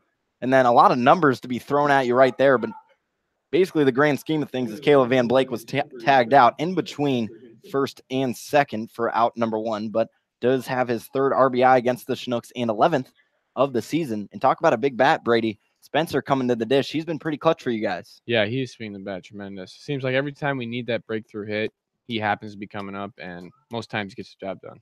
So with 2 outs, Rick Latus will work from the windup again as he misses outside with a fastball 1-0. Yeah. Oops, sorry about that. I imagine they're probably going to work him away, throw a lot of off speed. Spencer's a big hitter. The 1-0 pitch to Henson, a breaking ball that works the inside part of the plate, 1-1.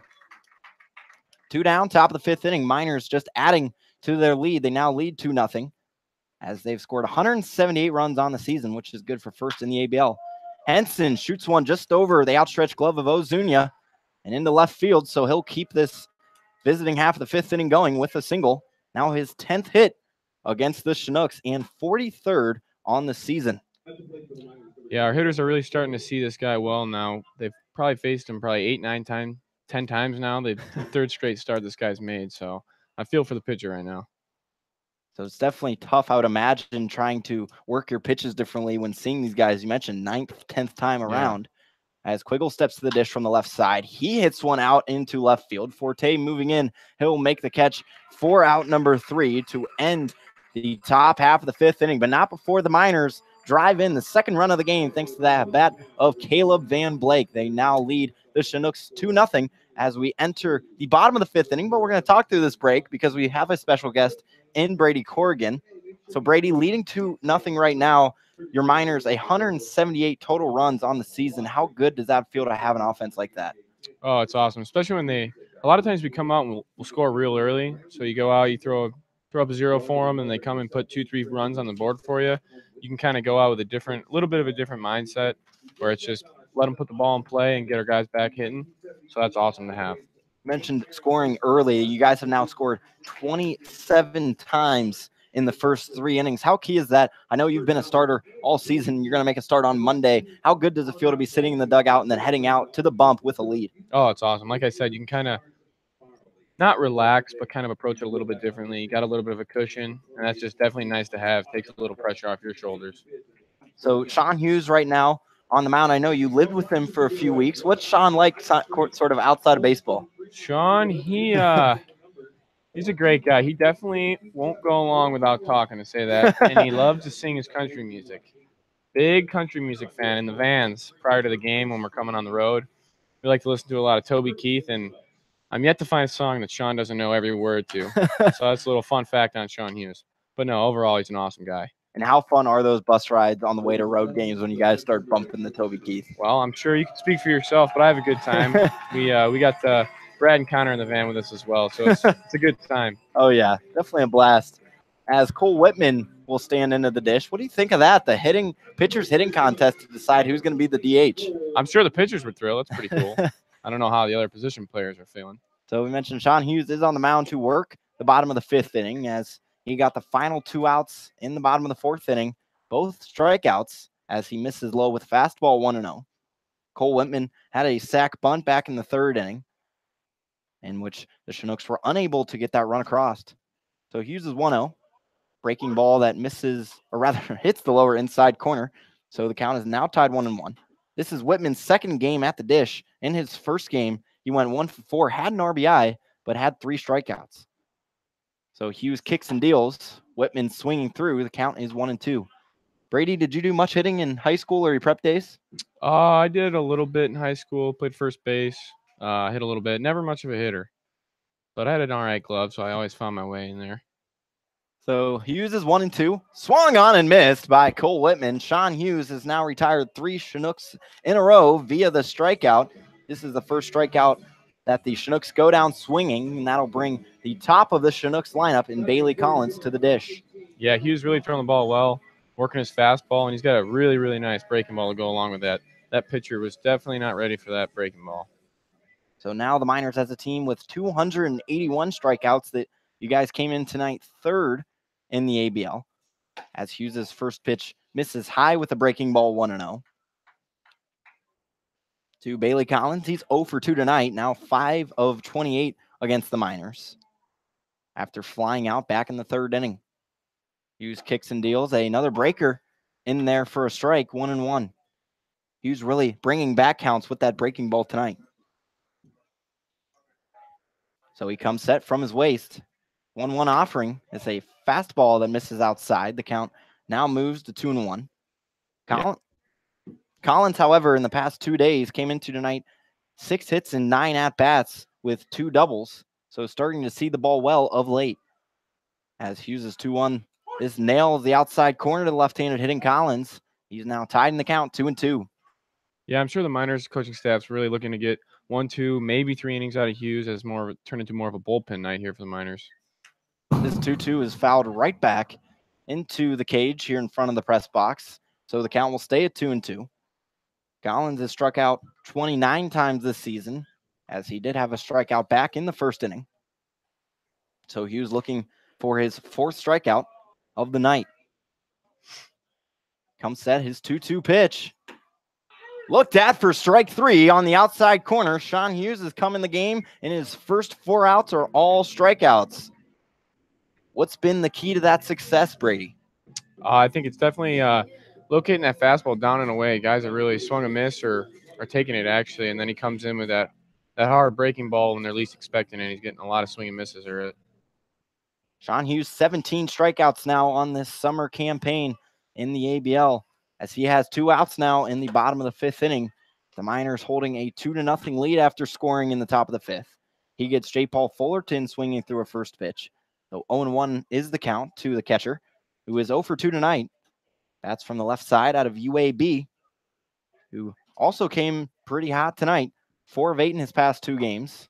But now, after swinging through another strike, is down the count 0-2. You know, Hughes hasn't pitched in a little bit. I think he's got a little bit of chip on his shoulder, trying to get back into the swing of things in the bullpen as we lead down to the playoff run here. So it's looking really good for Sean Hughes right now. It's good to see. Hughes is 0-2 offering. This one lined into center field. Chugiak-Eagle on his horse. Danny Wright actually laying out, coming out of nowhere. Fortunately, won't make the catch. So J. Paul Fullerton will get a hit before any of the Miners defensemen can get to it. So that is the first hit surrendered tonight by Sean Hughes, second base runner, as he walked the first man that came to the plate. That's going to bring up Anthony Forte, who was the leadoff batter last inning. And he was the first out, flying out to the center fielder, Chugiak-Eagle, in that at-bat. Yeah, I'd like to give a little shout out to Connor Mills for letting me get on the air tonight. I appreciate the little break he's taking for me. No worries. So 2 down, bottom of the 5th inning. Miners lead 2-0. But the Chinooks have the tying run at the plate, and Anthony Forte, as he lines one behind him for a foul ball. So he's down in the count 0-1. Forte did reach on a walk back in the 1st inning. So the Chinooks trying to avenge that 1 run they gave up in the top of the 5th inning. As they try to make a late playoff run, they currently sit a game and a half behind the Glacier Pilots for 4th place. So Hughes is 0-1. This is a fastball that nails the lower portion of the zone. 0-2. What'd that one top out at, Mr. Corrigan? We had that one at 93. Nice. Sean really throwing the ball well tonight. So 0-2 is the count, 2 down, bottom of the 5th inning. Chinooks have a runner on first. Hughes' pitch. Forte barely gets the lumber on it, so he'll stay at 0-2. Forte 27 strikeouts this season, as Sean Hughes is looking for his 5th strikeout. Yeah, that's one of those pitches where the batter just nicks it. You're a little frustrated. So Hughes from his waist is 0-2 offering. Is lined out of play to the left side. So Forte doing a nice job of staying alive. And Sean pounding the strike zone. That's really good to see, too, for Hughes. A little erratic, but today he looks awesome tonight. It's definitely got to be relief for skipper Ben Taylor not having to use more than bullpen guys than they expected tonight.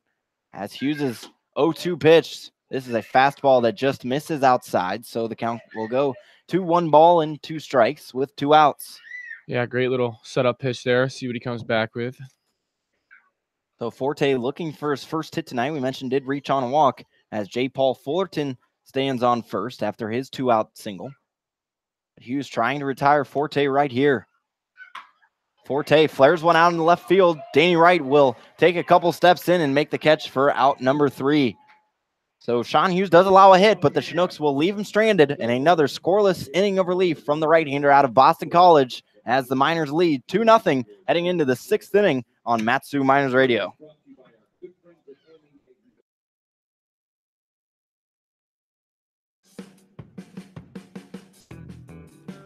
Matsu Miners Internet broadcast is sponsored by the Napa Auto Parts of Alaska and owner Jim Ruda. Stop into one of your locally owned and operated Napa Auto Parts of Alaska and ask about a Matsu Miners jersey giveaway. So stop in and enter for your chance to win today.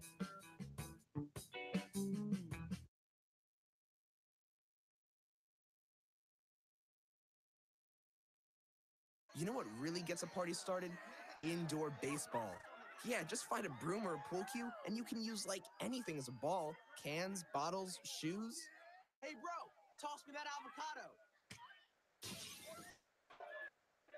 Most party fouls are pretty dumb, but if you decide to drink and drive underage, you could lose your license and your freedom. Underage drinking and driving, the ultimate party foul. Learn more at ultimatepartyfoul.org. Brought to you by the National Highway Traffic Safety Administration and the Ad Council.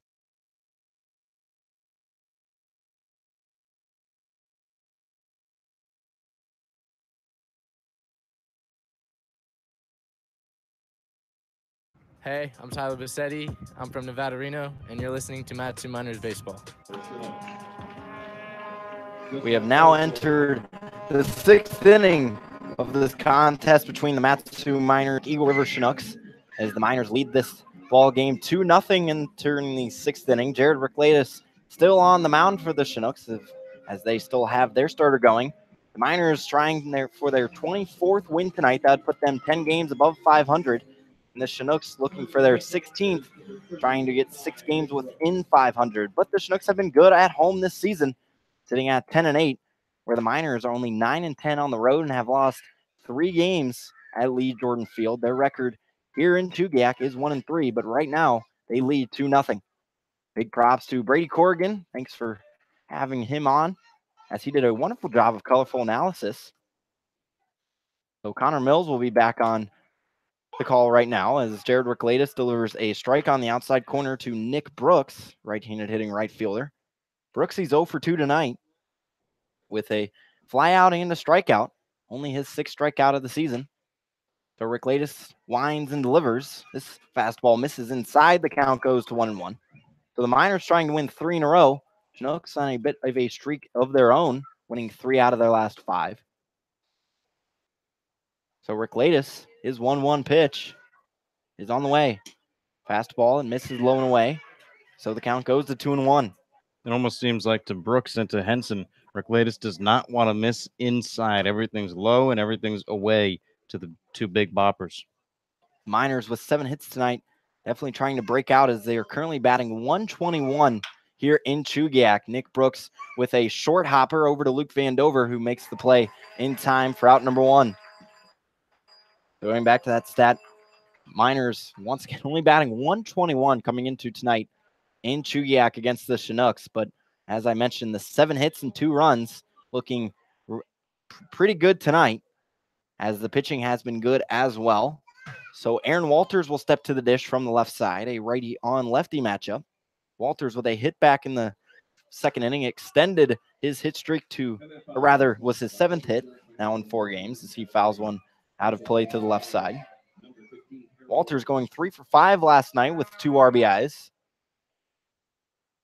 Rickladis' 0-1 pitch. This misses inside and gets away from Fullerton. Luckily, no one's on base. So the Miners trying to extend their lead over the 2nd place Anchorage Bucks, who currently sit 3.5 games behind. So Rickladis winds and deals. Walters a hard shot over to the left side, foul ground. He's now down on the count, 1 ball and 2 strikes. As this is the best hitting team in the ABL, the Miners coming in tonight with a .258 team batting average and a .344 on base percentage. Aaron Walters is down on the count, 1-2. He'll look at a fastball high and away, 2-2. As Rickladis tries to set down another Miner. Walters 3 of 20 now against the Chinooks. This 2-2 pitch misses outside. Rickladis thought otherwise, as Aaron Walters has now worked a full count with only 1 out. It's always great to see the reaction from the pitcher or the batter when one thing they think goes their way, but then comes back and it was not. So Rickladis' full count pitch is fouled off by Walters, went off of his foot, but he seems to be unscathed.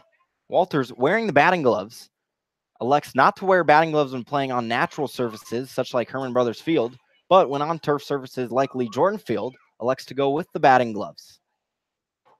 So the payoff pitch from Rickladis, that misses low. Aaron Walters will take his base, as the Miners have now drawn 3 walks tonight, and they have a man aboard with 1 down here in the top of the 6th inning. They look to extend this 2-0 lead over the Chinooks. Danny Wright will step to the dish from the left side. The switch-hitting left fielder out of Southeast Missouri State has definitely made some nice plays out in left field tonight, battling that sun, but is yet to make a contribution at the plate, as he's 0 for 2 currently. But a chance to start a rally here in the top of the 6th inning. He swings through a first pitch changeup from Rickladis. So the count goes to 0-1 with 1 down. It's always tough to lay off the high fastball. It looks so good, and then when it comes in, you can't swing up to get to it. So Rickladis working out of the stretch. He's done so many times tonight. 5 out of the 6 innings he's had to work from the stretch as he checks first. Walters is back in time. Danny Wright, 5 of 24 against the Chinooks now. So Rickladis from his chest, yet again checking Aaron Walters, who doesn't have a big lead at all. But we saw this with Drew Swift on first. Have to be wondering if Danny Wright will try a sacrifice bunt as well. So Rickladis kicks and deals. right, a high bouncer over to first. Wharton taps first, and his throw down to second is not in time as Walters makes it over via the fielder's choice. So Danny Wright moves the runner over here in the 6th inning with a 3U. But however, it is the second out of the inning here in the top of the 6th. Austin Pinarini will step to the dish. He's 0 for 2 tonight, but with a runner in scoring position, he's looking for his 22nd RBI of the season, as he currently sits tied for 3rd in the ABL.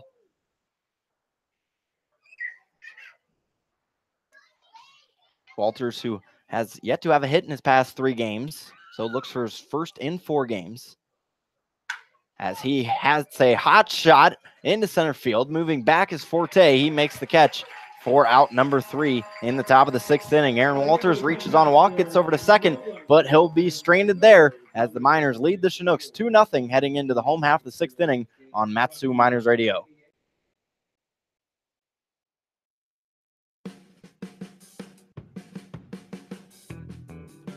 Matsu Miners Internet broadcast is sponsored by the Napa Auto Parts of Alaska and owner Jim Ruda. Stop into one of your locally owned and operated Napa Auto Parts of Alaska and ask about a Matsu Miners jersey giveaway. So stop in and enter for your chance to win today.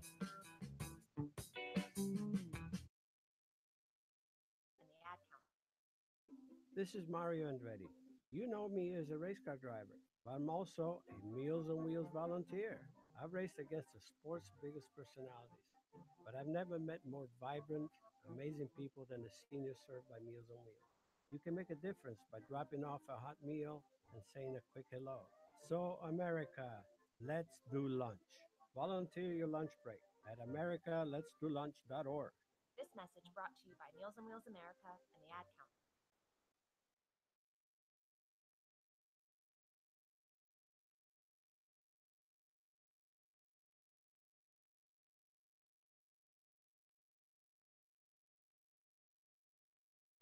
This is Chugiak-Eagle, outfield infield from Grand Canyon University, and you're listening to Matsu Miners Radio. Miners left the runner on in the top of the 6th inning, but they do hold a 2-run lead over the Chinooks as we enter the home half of the 6th. Wharton, Vandover, and Kreitzer due up for Chugiak. Sean Hughes will be on for his 3rd inning of relief, has yet to allow a run in 2 2/3 innings, so Sean Hughes definitely dialed in. Well, like pitcher Brady Corrigan said, he's got a chip on his shoulder. He wants to prove that he can be, of course, not an everyday reliever because relievers don't come in every day, but somebody that manager Ben Taylor and pitching coach Jeff Verlab can rely on and come in a close game and secure that everything's going to be all right. As right-handed thrower Noah Cordova is warming up in the pen, so have to imagine Sean Hughes' night is almost over, but we'll see how he does here in the 6th inning. Wharton stepping in from the right side, looks at a ball high and inside around the lettering. So 1-0 is the count as the Chinooks are supporting their red jerseys with blue numbering and lettering. As this 1-0 pitch is hit foul, the count will go to 1-1. And then the white pants with blue socks, the Miners with the green jerseys tonight with yellow lettering and numbering, and the white pants in the green socks. So counts 1-1 in the bottom of the 6th inning. Miners lead 2-0. Chinooks are 5th in runs scored as Sean Hughes delivers another fastball inside. The count goes to 1-2. Mentioned being 5th at just 131 runs scored on the season. So it'll be a tall task coming back against a high-powered offense in the Miners, and especially against a very quality bullpen as Hughes misses with the breaking ball. Nice block by Austin Pinarini. Count is now 2-2. The Chinooks are batting .346 at home and facing the Miners. But tonight, only 4 hits through 5 innings. So Hughes from his waist, his 2-2 pitch. Breaking ball just misses high. So the count has now been worked full by Jordan Wharton, who is working for his 21st walk of the season. He did get a hit in his last at-bat, so he's 1 for 2 tonight. As this is a fastball that's fouled off, he stays alive at 3-2. And for Hughes to go deeper into this game, he's going to have to get this out. It's, I assume, a short leash with Cordova working in the bullpen. Warren with that hit in the 4th inning now has hits in his past 5 of 6 games played. The 3-2 pitch is swung on and missed by Jordan Wharton, Sean Hughes keeps the strikeout train rolling with his 5th tonight in the first out here in the bottom of the 6th inning. The Chinooks do strike out the most out of any other team in the ABL. Now that total is up to 318 on the season. So the Miners definitely exploiting that tonight. Luke Vandover will step in from the right side with 1 down here in the 6th inning. Sean Hughes delivers a breaking ball on the lower outside part of the plate, 0-1. Vandover, he's 1 for 2 tonight, now 10 hits against the Miners. As this was the last batter that starting pitcher Jake Terry faced. Vandover ducks out of the way of that ball, 1-1. Well, if everything would go the same way, Sean Hughes would be the man on record for the win today. And I'm sure that's what the Miners are planning to do. As this 1-1 pitch is towered behind home plate, Austin Pinerini en route, but he'll run out of space as it's just behind us here in the press box, and the count will move to 1-2. So Sean Hughes yet again ahead in the count. It's been so vital for him tonight to be ahead of batters. Well, he's just been pelting the strike zone, painting the outside corner, going inside, raising the elevation, going low. Hughes has been masterful with his fastball, and then comes in, has a hard breaker, and sets down batters. Hughes' 1-2 pitch just misses the bottom part of the strike zone. So the count will go to 2-2. In disagreement were some of the Miners' defensemen. So Hughes will work from his waist. 2-2 pitch. This is a rocket to Tyler Bozetti, who plays it off a hop. Originally struggles with it, but a cannon from third base gets Luke Vandover for out number 2. Nice play from Tyler Bozetti. Had the reflexes to bat that ball down and then stayed with it to make the play. And because it's a hot corner, Bozetti's able just to knock it down and has time to recover and make that strong of a throw. Nick Kreitzer steps to the dish. He was the first batter Sean Hughes faced back in the 4th inning and actually drew a walk, and that brought the bases loaded, but Sean Hughes worked out of it. So we'll see how he does this time against the left-handed batting Kreitzer, who only reached once tonight thanks to that walk. First pitch to Kreitzer is a breaking ball that hits the outside portion of the plate, 0-1. 2 outs, bottom of the 6th inning. Miners lead the Chinooks 2-0. They look for their 2nd win in Lee Jordan Field.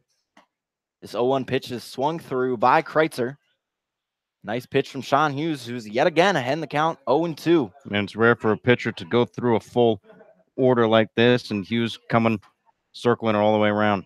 Hughes' 0-2 pitch. Kreitzer swings through the high cheddar for strike 3. So Sean Hughes sets down the side in order to end the 6th inning with his 6th strikeout of the game. So we'll head into the final 3 innings of play, where I'll toss it back over to my partner, Connor Mills. The Miners lead the Chinooks 2-0 on Matsu Miners Radio.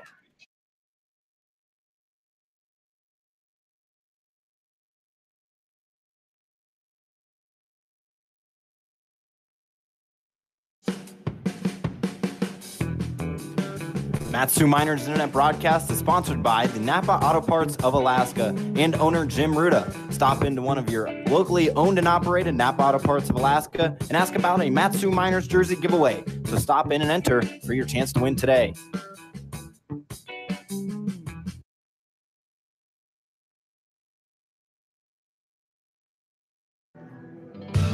The Alaska Railroad, an Operation Lifesaver, would like to remind our friends and neighbors when approaching a railroad crossing, always expect a train. Look, listen, live.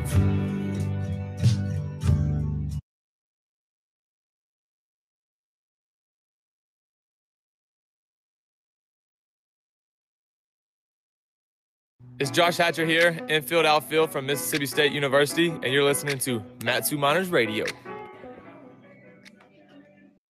Top of the 7th inning here at Lee Jordan Field in Chugiak, Alaska. Connor Mills, Brad Walker with you. The Miners lead 2-0 over the Chinooks. New man on the mound in Honus Kindrick. He will come in relief for Jared Rick Ladis. Rick Ladis, 6 innings pitched, 7 hits, 2 runs, both earned, 2 walks, 3 strikeouts. And for Honus Kindrick, he's coming into the day with a 3-0 record, a 2.13 ERA, and 14 relief appearances. Has pitched 33 2/3 of an inning, 25 strikeouts to 8 walks, and has allowed 26 hits. The first 3 batters he will face on the day here on the top of the 7th is Drew Swift, Tyler Bozetti, and followed up by Caleb Van Blake. Drew Swift had a single his last time up, came around to score on a Van Blake RBI single. That extended the Miners' lead 2-0. Not to be lost in all this, coming in relief for Jake Terry earlier on in the game is Sean Hughes, and he has 6, count them, 6 strikeouts and 2 2/3 of an innings pitched. So Sean Hughes, very effective relief outing today against the Chinooks as we're about ready to begin the top of the 7th inning. Drew Swift standing in from the right side, facing off against Honus Kindrick. First pitch from Kindrick into Swift is taken inside for ball 1. Swift on the day has a single back in the second, also a single in the 5th. He's 2 for 2. Want to know the count? Nobody out. Top of the 7th. Kindrick's pitch. Swung on. Line drive out into left center field. That's in for a base hit. Drew Swift, 3 for 3 today. He's above the Mendoza line. Drew Swift, the bat is coming alive here against the Chinooks at Lee Jordan Fields. That has to feel pretty good for Drew Swift. Now has a hit in his past 3 of 4 games played. Really seeing the ball well tonight with a nice swing play, sending out line drives. And if you've seen his everyday batting practice, it's line drive after line drive, and finally he's getting the results that he's been working so hard to get as Kindrick throws over and checks him at first. Again, Drew Swift, 3 for 3, had a single in the 2nd, a single in the 4th, came around to score, and now a single here in the top of the 7th with Tyler Bassetti at the plate. Bassetti, his sacrifice bunt his last time up, moves Swift from 1st to 2nd, and he'll look to do so again, but this one is fouled off and over the right side.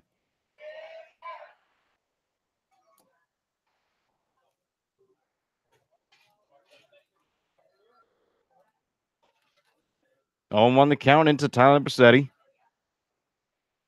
as we've now got the camera straight away. Drew Swift, he's a man at first. Reached with a single as Kindrick checks him again. Count 0-1 into Bassetti. He fouled one back where he attempted a bunt.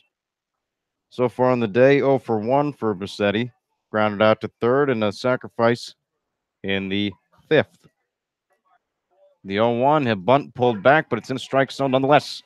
No balls, 2 strikes, and nobody out here in the top of the 7th inning with a runner on first. The Miners lead the Chinooks 2-0. That was a smart pull back there from Tyler Bassetti. It was an on-the-edge strike, but it was a breaking ball. Would have definitely been a tough pitch to bunt, so smart to hold it. Honus Kindrick ahead on the count. No balls, 2 strikes as he checks and throws over to first again. Swift back standing this time. As the count remains 0-2.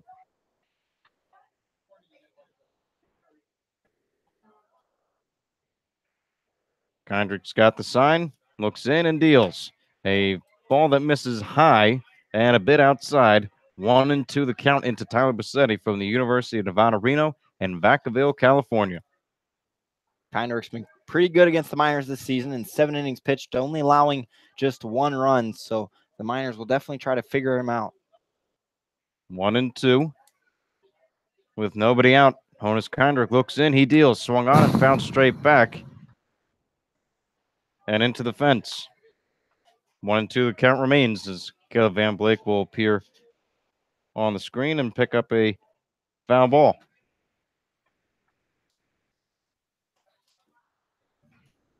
A long at-bat for Tyler Bassetti here in the top of the 7th inning with the Miners leading 2-0 as Kindrick working slowly here with a fast man on first in Drew Swift. Yeah, he's definitely going to try to change his tempo and rhythm so that way Swift can't get a jump on it. The 1-2 swung on and a chopper over towards 3rd, but that just goes foul as called by Silas Drayden, the home plate umpire. That would have been a tough double play to turn if Wharton would have tried it. Swift speeding to 2nd, and Bassetti is definitely a quick one out of the box. It'll be interesting to see a foot race between Swift and Bassetti. I don't know which would win. I think Swift might have the upper hand, but Bassetti very quick as well. 1-2 the count remains. There's still nobody out here in the top of the 7th inning. Pitching from the stretch is Kindrick. He deals low and away for ball 2. Tyler Bassetti staying alive and working a deeper count against Honus Kindrick, who came in relief for Jared Ricklatus. Ricklatus, who went 6 innings, only allowing 2 runs, has now turned it over to Kindrick. As a pitch swung on, this is a shot deep into left field. Moving back is Seth Ballinger, who makes a one-hand grab, as that's the first out. Bassetti gave it a ride, just not enough to put her over the fence, as he did have a solo home run in yesterday's game. No hits yet today. Yeah, Bassetti has hit one ball out here as the wind is going out, but it's sort of shifting more towards that right side, so a little harder to send it out for these right-handed hitters. So now there's one down, top of the lineup. Coming up for the Miners, Caleb Van Blake and Spencer Henson. One out, runner on first, Honus Kindrick. At the plate, around the mound, and at the plate is Caleb Van Blake. Van Blake had an RBI single his last time up, as he's 1 for 3. The first ball missed outside, 1-0.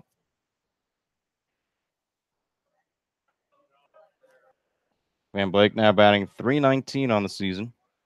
Raised his batting average a tick as he swings through this one. A hefty swing from Caleb Van Blake through the fastball of Honus Kindrick. 1-1 the count. Van Blake swinging out of his shoes. He was trying to send that ball back to Palmer with that swing. Van Blake, the lefty, going with the high Sox look today. The 1-1 taken low and away for ball 2.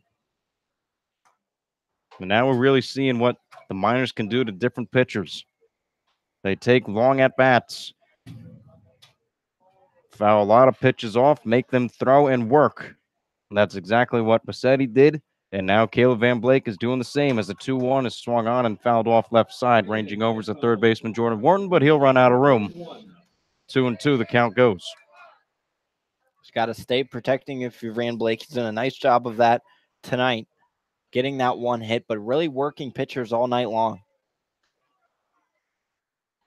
2-2, 1 out, runner on first base. Miners up 2-0. As now Kindrick will check over. Miners with a runner on first and Drew Swift.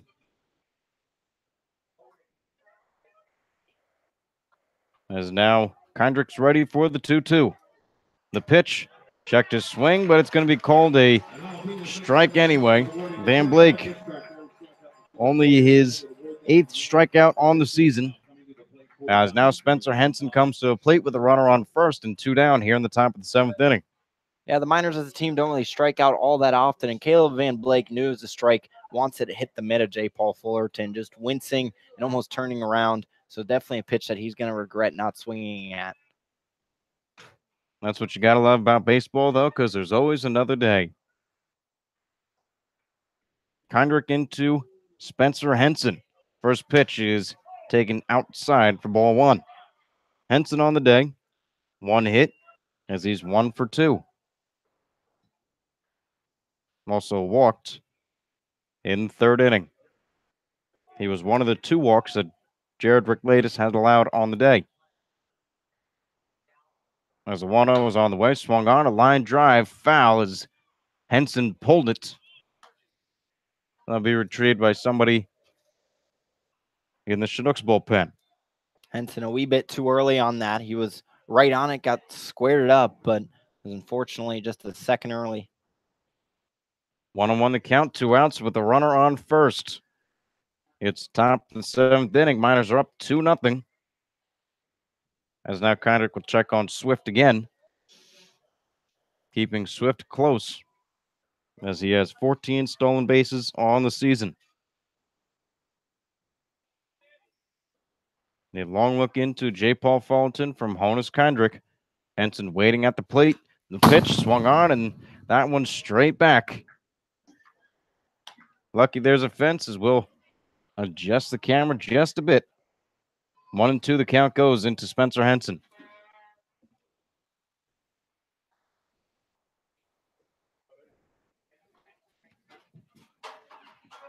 Henson looking to take the lead in the batting average category as he almost leads in everything. As 1-2 taken low and in the turf for ball 2. For Spencer, he led the ABL and leads the ABL in RBIs at 28. He is second currently in batting average at 350. Jake Veith now batting 356. As a pitch into Spencer Henson. This is a swing and a drive into right field. Coming in to make the one-hand catch is Bailey Collins with the third out of the top of the seventh inning. It's the Miners 2, Chinooks nothing. As we enter into the bottom of the seventh, you're listening to the Mat-Su Miners on the Miner Radio.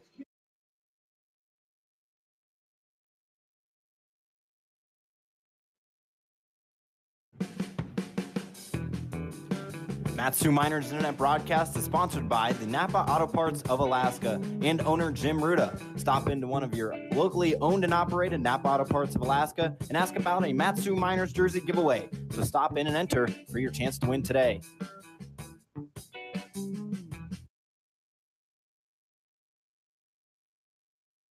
Hey y'all, I'm Blake Shelton. I love that country music connects people all over this great nation, but unfortunately so does something else, childhood hunger. 15 million children struggle with hunger in America. That's why the Feeding America nationwide network of food banks works to rescue our surplus food to help provide billions of meals to families in need across the country. Join the fight against hunger at feedingamerica.org. Together, we can solve hunger. Together, we're Feeding America. Brought to you by Feeding America and the Ad Council. The Alaska Railroad and Operation Lifesaver would like to remind our friends and neighbors when approaching a railroad crossing, always expect a train. Look, listen, live.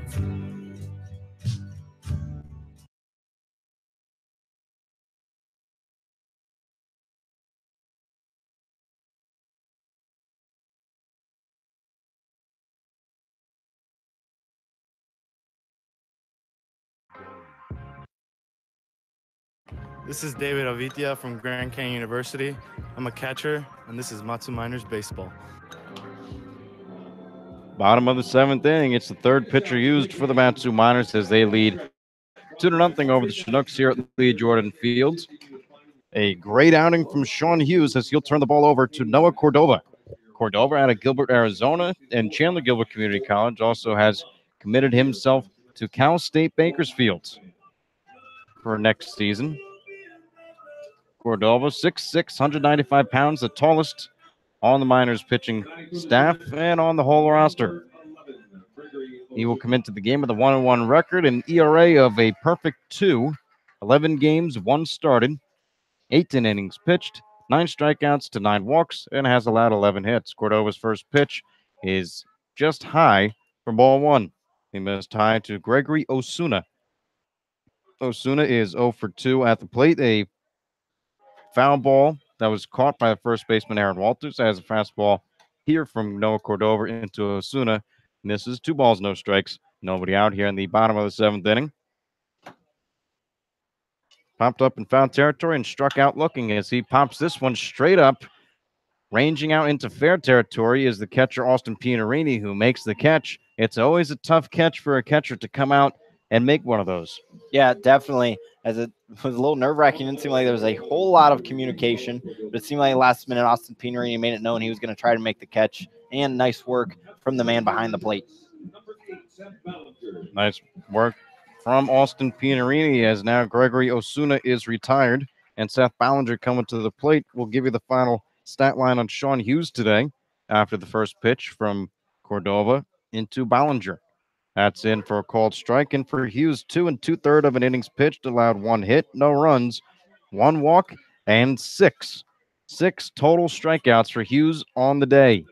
A great pitching performance from him as the 0-1 from Cordova misses outside. 1 ball, 1 strike, and 1 out here in the bottom of the seventh inning. Miners up 2-0 over the Chugiak-Eagle River Chinooks.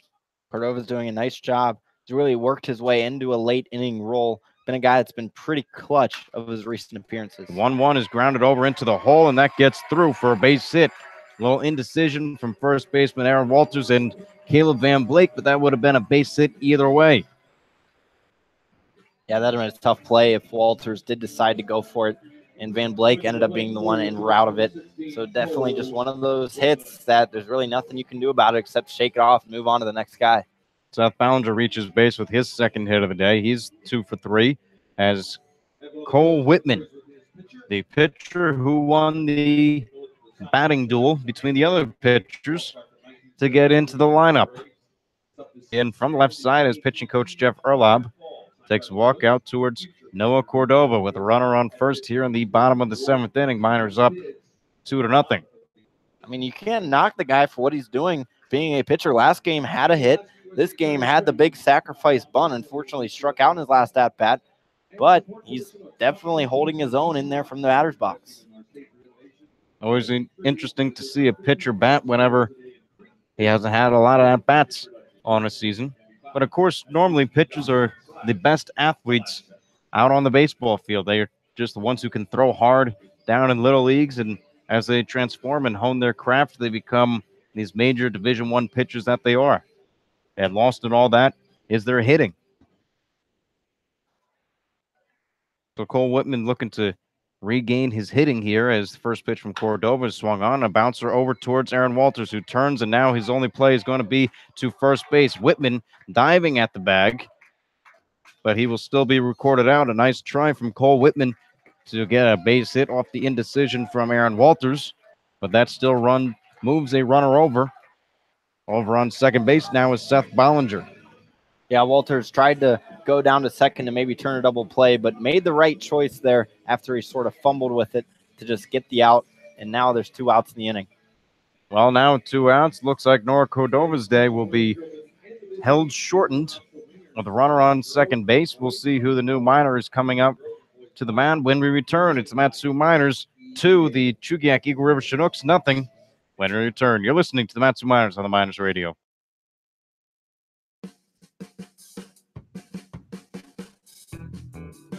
Mat-Su Miners Internet broadcast is sponsored by the Napa Auto Parts of Alaska and owner Jim Ruda. Stop into one of your locally owned and operated Napa Auto Parts of Alaska and ask about a Mat-Su Miners jersey giveaway. So stop in and enter for your chance to win today.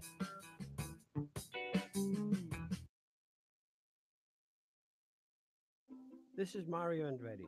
You know me as a race car driver, but I'm also a Meals on Wheels volunteer. I've raced against the sport's biggest personalities, but I've never met more vibrant, amazing people than the seniors served by Meals on Wheels. You can make a difference by dropping off a hot meal and saying a quick hello. So, America, let's do lunch. Volunteer your lunch break at americaletsdolunch.org. This message brought to you by Meals on Wheels America and the Ad Council.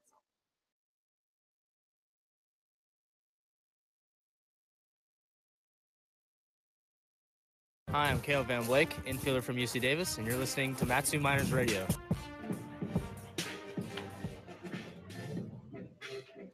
It's the Miners 2, the Chinooks 0. Left-handed specialist Kyle King out of Cal State Bakersfield, future teammate with Noah Cordova, who he comes in to relieve, is now on the mound. For Noah Cordova, he goes 2/3 of an inning, allowed 1 hit, no runs as of yet, but the run on second base would be his responsibility should it come around to score. No walks and no strikeouts for Cordova on the day. Bailey Collins will be the first batter to face Kyle King.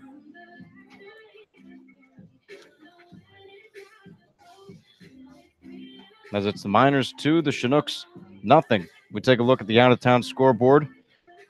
We're going into Anchorage, Alaska at Mulcahy Stadium. The Anchorage Bucks are up on the Anchorage Glacier Pilots 2-0 as well. That game is in the top of the 4th inning. The Bucks 2 runs on 3 hits, no errors. For the Pilots, no runs on 2 hits and 1 error. Jed Moscott on the mound for the Pilots, as it seems like the Miners will be Pilots fans, as the Bucks are now in second place in the ABL.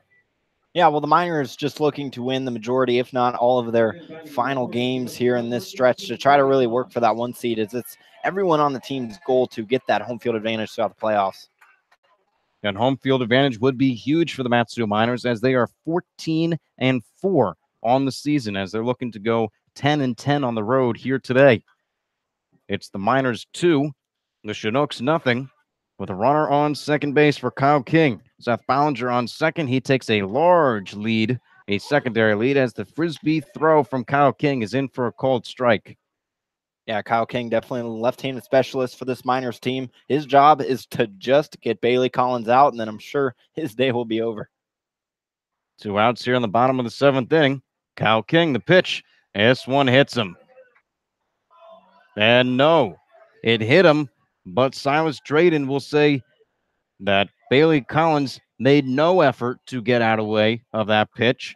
And now Kyle King will stand in and stay on the mound with only one runner on base. Yeah, it was quite obvious. Collins even tried to lean in a bit on it.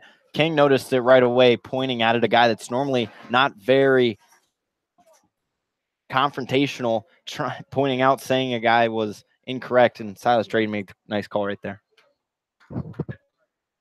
So it looks like on the scoreboard, the count will remain no balls and 1 strike with 2 outs here in the bottom of the 7th inning. King's pitch. This one taken way outside for 1-1. Again, it was a hit by pitch on Bailey Collins, but he made no move to get out of the way, and something we have not seen yet this season.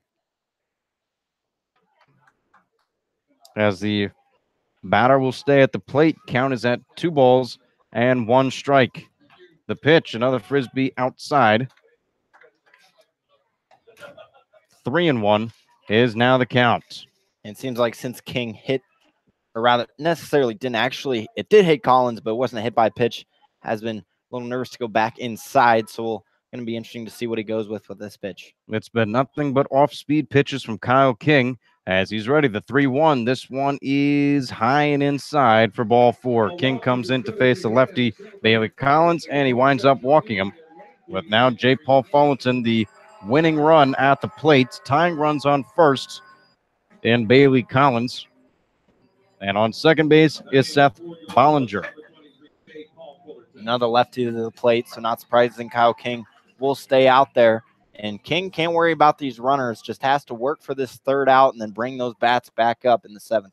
Staring in from the outfield is Nathan Bach, the most reliable reliever in the Miners bullpen, has a lowest ERA.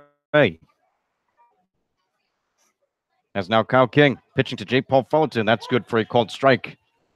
No balls, 1 strike, 2 outs, 2 runners on base here in the bottom of the 7th inning with the Miners up 2-0. The Miners, 2 runs, 8 hits, no errors. For the Chinooks, no runs, 5 hits, and no errors. Kyle King, it's lefty on lefty matchup to J. Paul Fullerton as this one misses outside, 1-1. That's definitely where the majority of Kyle King's pitches are going, on the outer half of the plate, and that's where he's missed for the majority. Mentioned Nathan Bach's name just a couple seconds earlier. A 0.90 ERA as King's pitch. This one misses outside as well. A lot of movement to Kyle King's pitch. Movement's just taking him out of the strike zone. 2 balls, 1 strike with 2 outs, 2 runners on. Bottom of the 7th, J. Paul Fullerton looking to do some damage. The 2-1 swung on, line drive out into left center field. That's going to go down and maybe more. Rounding third and heading for home is Seth Bollinger. Coming in to score from first base with the tying run is Bailey Collins. It's a 2 RBI double off of Kyle King here in the bottom of the 7th inning. It's a new ball game between the Mat-Su Miners and the Chugiak-Eagle River Chinooks. We're all tied up at 2 here in Eagle River. Yeah, real nice hit there from J. Paul Fullerton. It was on the outer upper half of the plate, and he took it exactly where his pitch, really squaring it up. So nice piece of hitting, but Kyle King just has to shake it off, get that 3rd out, and just hope the game will remain tied. Well, we're not too sure that he'll get another opportunity. Now the manager, Ben Taylor, has taken the trot out to the mound. It looks like we will see Nathan Bach. He makes the move. Nathan Bach will be the new pitcher on the mound as Kyle King gives up 2 runs, the tying run, as it's the Miners 2, the Chinooks 2, as we are still here in the bottom of the 7th inning. We'll be right back with Nathan Bach on the mound.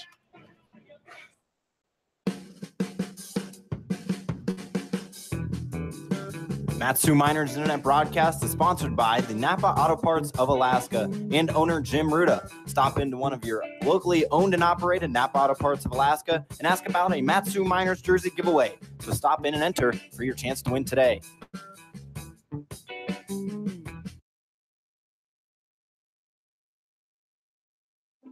This is Mario Andretti.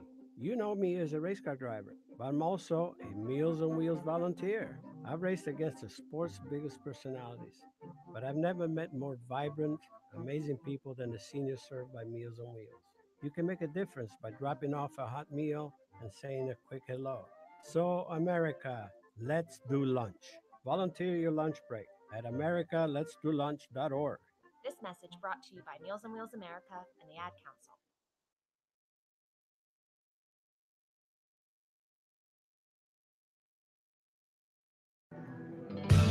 The Alaska Railroad and Operation Lifesaver would like to remind our friends and neighbors when approaching a railroad crossing, always expect a train. Look, listen, live.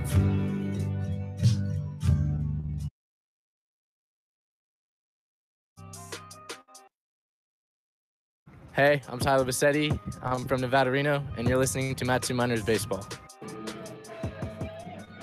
The Miners always run into trouble here at Lee Jordan Field. A 1-3 record when they come into Chugiak, and now this ball game is tied with the winning run on second base. It's the bottom of the seventh inning. The Miners 2, the Chinooks 2. New man on the mound replacing Kyle King is Nathan Bach. King today, no outs, 1 hit, allowed 1 run. It was earned, and gave up a walk. For Noah Cordova, his book is officially closed as well. 2/3 of an inning, allowed 1 hit, 1 run. That run was also earned. As now Nathan Bach will look to come in and shut things down and have the Miners come to the plate with the tied ball game in the top of the 8th, but we're still here in the bottom of the 7th. 1 out needs to be recorded by Nathan Bach, and on the season, a win-loss record of 3-0, a ERA of 0.90, in 16 relief appearances, has 2 saves, 20 innings pitched, has struck out 16 batters, walked 9 of them, and has given up 12 hits. His last time out came against the Pilots. He went 1/3 of an inning and got the out. Now at the plate, it's the number 3 batter, Anthony Forte. Forte on the day is 0 for 2 with a walk.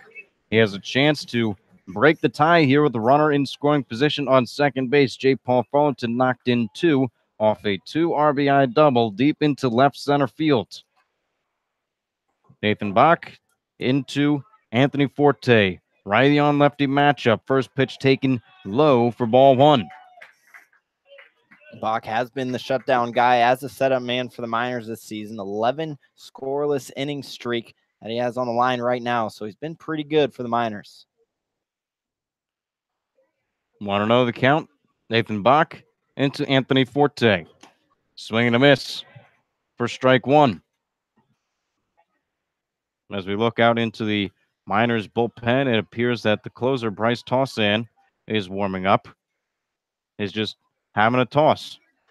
Not on the mound yet as Nathan Bach. His job here with the 1-1 count into Anthony Forte is to retire the inning and bring the Miners bats to the plate. The 1-1 swung on, ground ball over towards first. Ranging over is Aaron Walters, who tosses over to Nathan Bach. He does his job. That's the 3rd out here in the bottom of the 7th, but not before the Chugiak-Eagle River Chinooks. They scored 2. It's a new ball game. It's the Miners 2, the Chinooks 2, as we head into the top of the 8th inning. Ball game tied here on Matsu Miners Radio.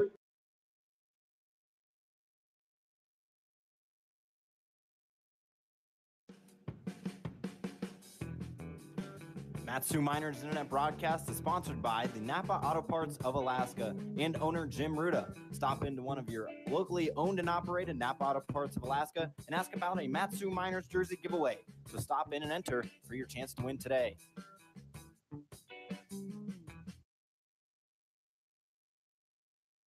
You know what really gets a party started? Indoor baseball. Yeah, just find a broom or a pool cue, and you can use like anything as a ball. Cans, bottles, shoes.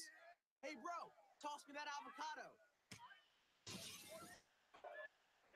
Most party fouls are pretty dumb, but if you decide to drink and drive underage, you could lose your license and your freedom.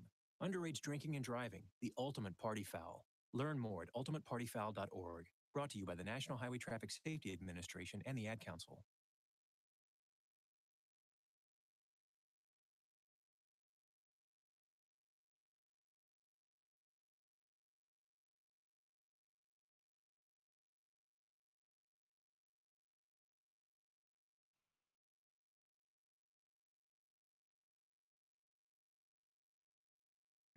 This is Chugiak-Eagle, outfield infield from Grand Canyon University, and you're listening to Matsu Miners Radio.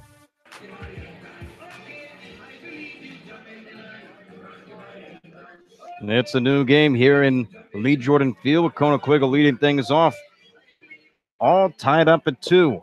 Chugiak-Eagle, Nick Brooks, and after Brooks will be Aaron Walters, hold two up here in the top of the 8th inning.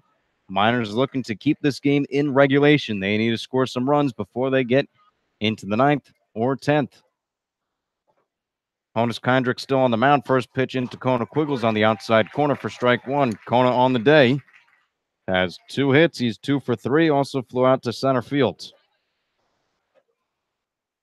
Well, 1 the count from Kendrick into Quiggle. The pitch taken low for ball 1. And right here, the Miners just need to get the train rolling. Need to get on base and have the next one come up and do a job. Yeah, they really do. They're a big rally scoring team, so all it takes is 1. 1-1 is fouled off towards the left side. Quiggle behind in the count. 1 ball, 2 strikes. With nobody out here in the top of the 8th inning. Ball game tied at 2 for the Miners. 2 runs, 8 hits, no errors. Chinooks, 2 runs, 6 hits, and no errors. 1-2 the count. Kendrick's pitch, a breaking ball that almost nips the jersey of Chugiak-Eagle, but it does not. 2 balls, 2 strikes is now the count. Kyle King came on to face 2 lefties in a row, and unfortunately for him, he gave up a 2 RBI double. That's how this game is tied. As now the 2-2 ground ball over towards short. Taking the backhand is Osuna. The throw is high, and it gets Chugiak-Eagle. A call that Quiggle is not too happy about as he turns back to Scott Johnston. It looked like he might have beat the throw, but there will be no argument from the manager, Ben Taylor, who's over on third base. Yeah, it was a close play, and really there is no argument because you can't deny what the ump just called. So Kona definitely just has to take a deep breath, be frustrated for a little bit, but then be ready to go back out on the defensive side. First out recorded here in the top of the 8th inning. Nick Brooks at the plate. He takes a ball that scoots through the wickets of J. Paul Fullerton. 1 ball, no strikes, 1 out here in the top of the 8th inning. It was really surprising that the shortstop Ozuna just sort of waited on the ball, let it come in, then took his time, as Kona does have a lot of speed, but luckily he just got him in time. Kona was batting at the top of the order, at the very top for the most part of the season. Just recently put into 3 holes, so he's got a lot of speed as the 1-0 is taken high. 2 balls, no strikes, 1 out in the top of the 8th inning. Ball game tied at 2 between the Miners and Chinooks. Nick Brooks and Aaron Walters are the next 2 batters. Brooks at the plate, Walters on deck. Honus Kendrick coming in relief for Jared Wickladis, who went 6 innings in this game. As the 2-0 swung on and a bouncing ball over towards short. Not taking his time this time is Gregory Osuna. A routine 6-3 putout. Miners are down to 2 outs here in the top of the 8th inning. And Aaron Walters now coming to the plate. Yeah, Ozuna definitely, I think, learned his lesson right there. Very quick exchange and then the strong throw over. It was a high swing from Nick Brooks on a ball that might have been ball 3, but we'll never know. Aaron Walters now at the plate. He's 1 for 2 as he takes first pitch in for a called strike. Walters, a base hit in the 2nd inning, struck out in the 4th and walked in the 6th. No balls, 1 strike, 2 outs, and the pitch in from Honus Kendrick is swung on and found straight back. Walters behind in the count, 0-2 with 2 outs. Walters definitely just tried to put a simple and short swing on this pitch as he needs to protect with 2 strikes. The 0-2 swung on, a bouncing ball over towards first, but that goes foul and over near the Miners bullpen. 2-2 the count remains to Aaron Walters, the product down to Texas A&M in Kerrville, Texas.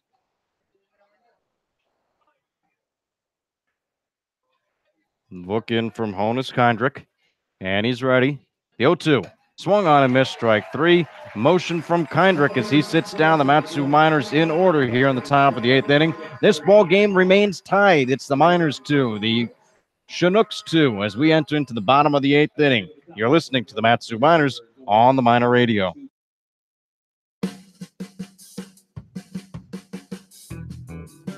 Matsu Miners Internet broadcast is sponsored by the Napa Auto Parts of Alaska and owner Jim Ruda. Stop into one of your locally owned and operated Napa Auto Parts of Alaska and ask about a Matsu Miners jersey giveaway.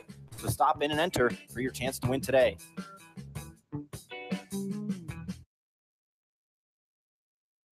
This is Mario Andretti. You know me as a race car driver, but I'm also a Meals on Wheels volunteer. I've raced against the sport's biggest personalities, but I've never met more vibrant, amazing people than the seniors served by Meals on Wheels.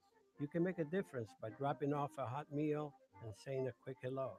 So, America, let's do lunch. Volunteer your lunch break at americaletsdolunch.org.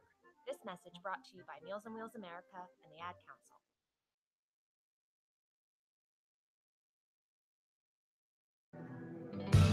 The Alaska Railroad and Operation Lifesaver would like to remind our friends and neighbors when approaching a railroad crossing, always expect to train. Look, listen, live.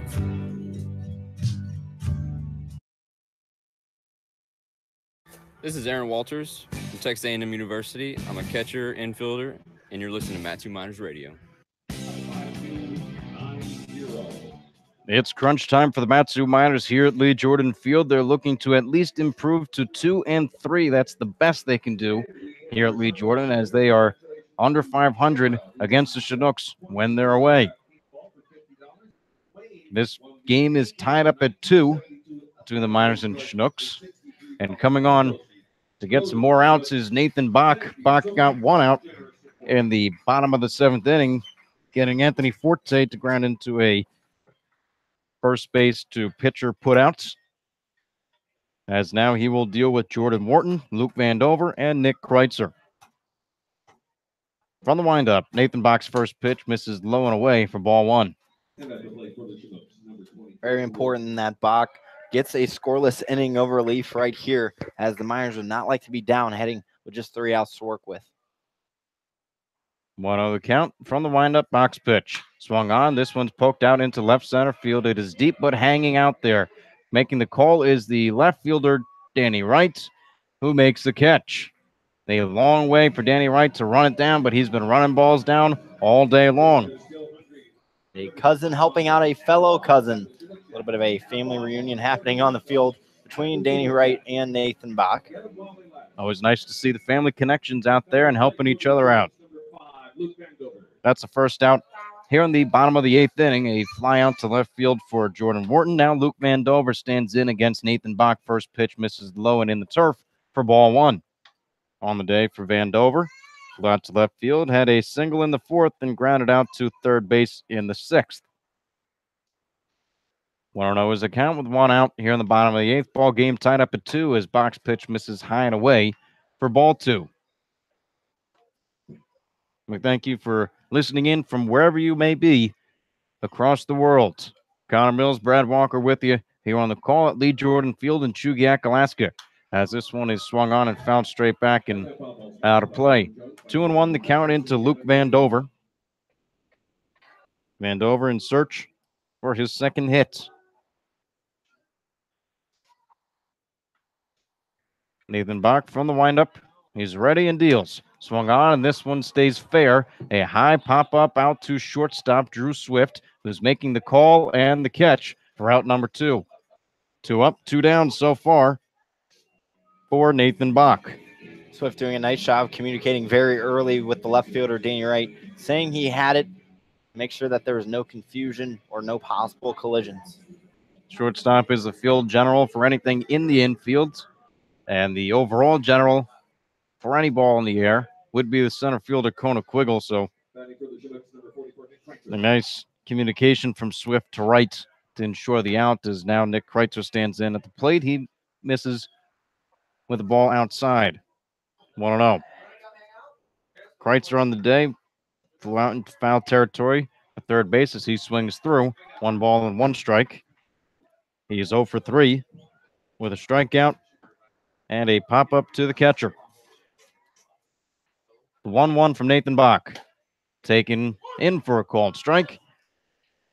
1 ball, 2 strikes, and 2 out. Here in the bottom of the 8th inning, Matsu Miners and the Chugiak-Eagle River Chinooks are tied up at 2. Box 1-2, taken low for a ball, 2-2. Yeah, that breaking pitch just dipped a little too far out of the zone.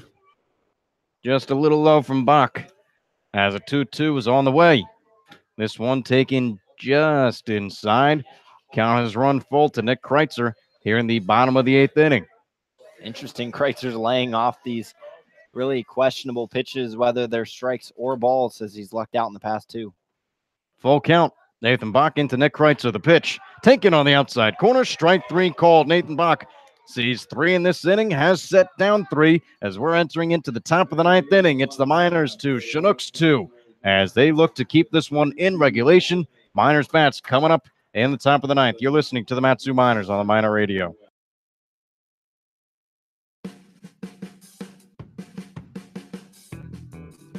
Matsu Miners Internet Broadcast is sponsored by the Napa Auto Parts of Alaska and owner Jim Ruda. Stop into one of your locally owned and operated Napa Auto Parts of Alaska and ask about a Matsu Miners jersey giveaway. So stop in and enter for your chance to win today.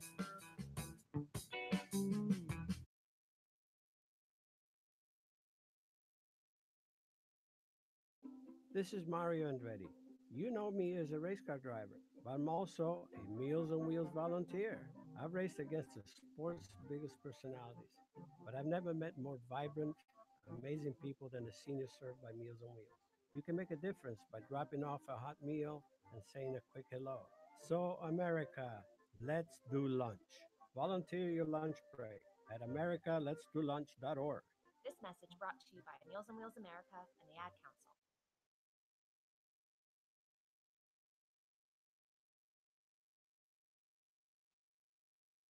You know what really gets a party started? Indoor baseball. Yeah, just find a broom or a pool cue, and you can use like anything as a ball. Cans, bottles, shoes. Hey, bro, toss me that avocado. Most party fouls are pretty dumb, but if you decide to drink and drive underage, you could lose your license and your freedom. Underage drinking and driving, the ultimate party foul. Learn more at ultimatepartyfoul.org. Brought to you by the National Highway Traffic Safety Administration and the Ad Council. It's Josh Hatcher here, infield, outfield from Mississippi State University, and you're listening to Matsu Miners Radio. Top of the 9th inning here at Lee Jordan Field. This game is tied up at 2. New man on the mound for the Chugiak-Eagle River Chinooks in Andrew Elmquist. He comes in relief for Honus Kindrick, who went 2 innings, allowed a hit, no runs, no walks, and got 2 strikeouts. Now at the plate is number 7, the switch hitter from Southeast Missouri in Danny Wright. First pitch into Danny Wright is good for a called strike. Miners would definitely like to get a run across here in the top of the 9th. Swinging now for strike 2. Danny Wright behind in the count to Andrew Elmquist. No balls, 2 strikes, and nobody out here in the top of the 9th inning. It'll be Danny Wright, followed by Austin Pianarini and Drew Swift. 0-2 the count to Danny Wright. Almquist working from the stretch. He deals. Fastball that is high and bounces out of the glove of J. Paul Fullerton. 1-2. Almquist with that real funky, herky-jerky type motion from the stretch. But whatever works, whatever gets your rhythm going, and whatever feels most comfortable is what you got to stick with. This one hits the zone. Strike 3 called. Danny Wright retired on strikes. Almquist, he's been pretty good for the Chinooks. Has not allowed a run in his past 9 of 14 appearances.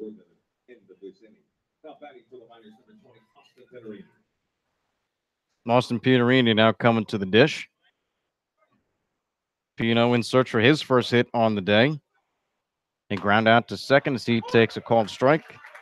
0-1. Ground out to second, a ground out to first, and also flew out to center field. The 0-1. Swung on, a bouncing ball over towards first, takes a high hop throw over to Andrew Almquist, covering first, is in time for the second out. Miners 2 outs away, and last chance at the plate in Drew Swift. to keep this one in regulation. It's the Miners 2, the Chinooks 2, with the threat of going into extra innings here at Lee Jordan Field. Yeah, Swift has been pretty hot all day long, as Almquist has suffered a loss in relief against the Miners. So Swift trying to deliver possibly a go-ahead run on here. First pitch into Drew Swift misses high for ball one. And for Andrew Almquist out of Liberty, Ohio, and the Miami University of Ohio, 5'10", 180 pounds, 2-2 record, a 2.13 ERA as he hits the outside corner for a strike. 1 ball, 1 strike, and 2 outs here in the top of the 9th inning. 14 relief appearances, 25 and a third innings pitched, 33 strikeouts to 4 walks, is swinging and fouling it straight back as Drew Swift, 1 ball, 2 strikes, and 2 out. Miners down to their final strike. Try to keep this one in regulation. Swift will definitely look to protect this. He's not a big swinger. The pitch. Breaking ball misses low for ball 2. Nice hold there for Drew Swift as Almquist tried to get him to waste or try to get him digging for that one. 2-2 the count, 2 outs. Almquist pitch. Taking 4, strike 3 called. The Miners hope now to send this one into extra innings as we're still tied up at 2 at Lee Jordan Field. It's the Miners 2, the Chinooks 2. They're coming to the plate in the home half of the 9th inning. You're listening to the Matsu Miners on the Miner Radio.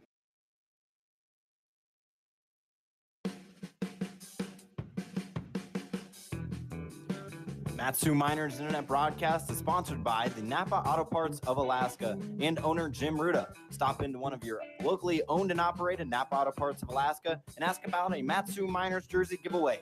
So stop in and enter for your chance to win today.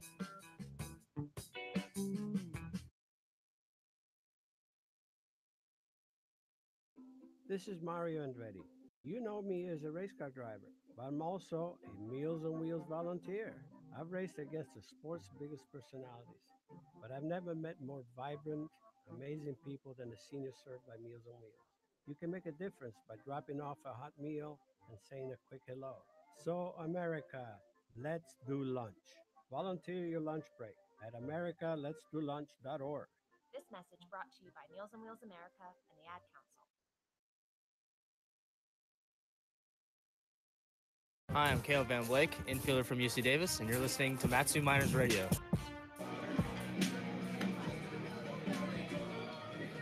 Nathan Bach, who had a perfect inning of relief in the bottom of the 8th, will remain out on the mound here in the bottom of the 9th inning. It's the Miners 2, Chinooks 2.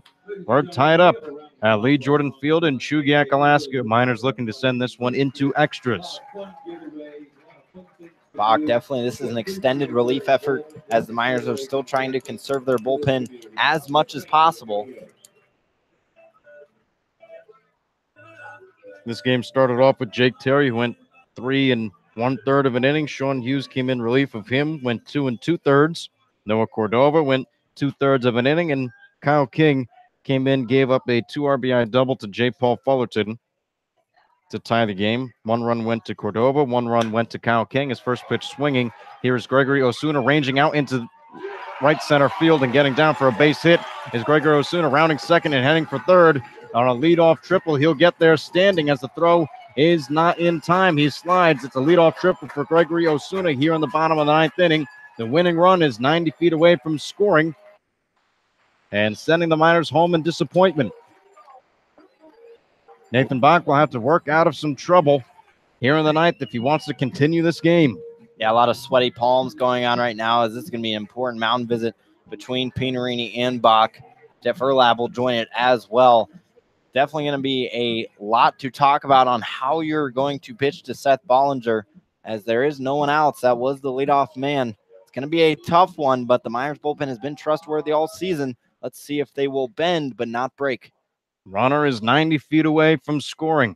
1 run in, and that will win the game for the Chinooks in walk-off fashion here in the bottom of the 9th inning. Ball game is tied at 2.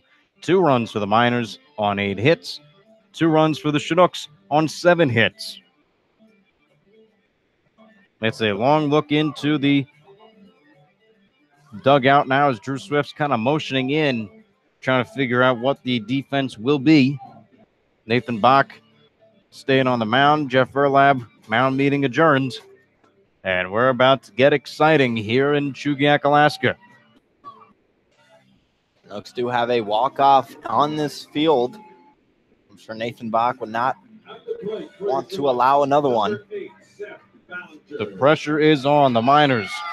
23-14 on the season. First place in the ABL, taking on the last place at 15-22, the Chinooks, when they play well at home. Proving so here today. Ball game tied up at 2. A runner on third base on a leadoff triple from Gregory Osuna, and Seth Ballinger now looking to do a job at the plate. Winning run 90 feet away from scoring. Ballinger, 2 hits today, also struck out in the fourth. He's 2 for 3 and will intentionally walk. We'll see an intentional walk into Seth Ballinger. With the walk, they'll put a runner on first base as Ballinger's run does not matter with the winning run on third. And one of two things is going to happen because of this walk. They want Whitman to come aboard because he is the pitcher and inexperienced hitter, or they're going to walk the bases loaded, so they'll walk Whitman as well to have the force out at home. It will be interesting to see what the Miners do for Cole Whitman. Looks like Drew Swift is anticipating another walk as he's trying to go into the trying to look out and direct the outfield. It seems like they're going to bring in Danny Wright from left. Runners are at the corners here in the bottom of the ninth inning between the Mat-Su Miners and Chugiak-Eagle River Chinooks. Tie ball game, winning run 90 feet away from scoring. At the plate is Cole Whitman, and it looks like the pitcher, who is the designated hitter, will get an intentional walk. The infield has been drawn in just a tad. Standing on second base is Caleb Van Blake. Over near the shortstop position is Drew Swift. Standing on third, manning third base is Tyler Bassetti. And at first, still getting ready is Aaron Walters. There'll be 2 straight intentional walks here in the bottom of the ninth inning to load the bases. We have not seen a triple play yet this season between the Miners and any other team they've played so far. But nonetheless, the designated hitter, or a pitcher turned designated hitter, in Cole Whitman. 4 balls have been thrown. Cole Whitman tosses the bat, walks out towards the plate. Yeah, this is probably the best decision now for the Miners, as the bases will be loaded, so you have the force out at home. Unfortunately, it's going to be 3 tough outs here for this Miners defense, so a lot of deliberation and discussion. Now it looks like we'll see Braden Merritt exchanging gloves with Danny Wright. Not sure what it looks like there'll be a shift. We will see a shift. Danny Wright has been pulled in from left field. He will now man on the right side of the infield. Another infielder from left to right on the infield. Tyler Bassetti playing in at third. Everybody is in. Drew Swift at short, playing near second base. The second base bag, where it is physically located, is Caleb Van Blake. Playing in the hole is Danny Wright. And playing near first base bag is Aaron Walters. 3 men on the infield on the right side as they will face the top of the lineup. Bailey Collins, first pitch into him, misses low for ball 1. Bases are loaded here in Chugiak, Alaska. Miners are looking to go into extra innings, but there's nobody out. Winning run is 90 feet away from scoring. It's always tough to start to throw strikes after intentionally walking 2 guys. Nathan Bach looking to pull a rabbit out of his hat. Second pitch is swung on and fouled straight back. Any ball in the outfield will likely go down as a sacrifice fly. Anything on the infield past an infielder will bring home the run.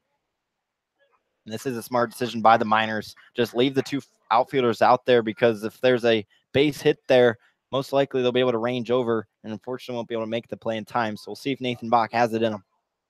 1-1, swung on, chopped over, foul territory. 1 ball, 2 strikes, nobody out, bottom of the ninth inning. That could be a costly check swing right there from Bailey Collins. That was definitely going to be a ball high and away, but Collins checking the swing is a foul, so Bach with a chance to get a huge strikeout. 1-2 the count, nobody out, bases are loaded. Infield has been drawn in. There's an extra infielder on the right side. The 1-2 from Nathan Bach. Swung on, line drive out into right field. This ball game is over. The Chugiak-Eagle River Chinooks walk it off against the Matsu Miners here at Lee Jordan Field. It's the Chinooks 3, the Matsu Miners 2, as they fall again here at Lee Jordan. Brad, we anticipate this one being a quick cleanup, so quick recap. Well, you know, it's just another tough loss for the Miners, and it happens yet again at Lee Jordan Field. We're now 1-4 against the Chinooks when we play them on the road. Luckily for the Miners, they do not have to come back to Lee Jordan. But to quickly highlight, probably I would say our Miner play of the game is going to be Drew Swift. He went 3 for 4 tonight, so really good to see Swift hit well from the plate. But unfortunately, the Miners go down in a tough one, 3-2. Normally a high-scoring team, unfortunately didn't have that tonight. And the Chinooks, props to them. They were just a better team this evening. Losing pitcher is Nathan Bach. Winning pitcher is Andrew Almquist. It's the Miners 2, the Chinooks 3. Miners now are 23-15 on the season, and the Chinooks 16-22. For Brad Walker, this is Connor Mills signing off.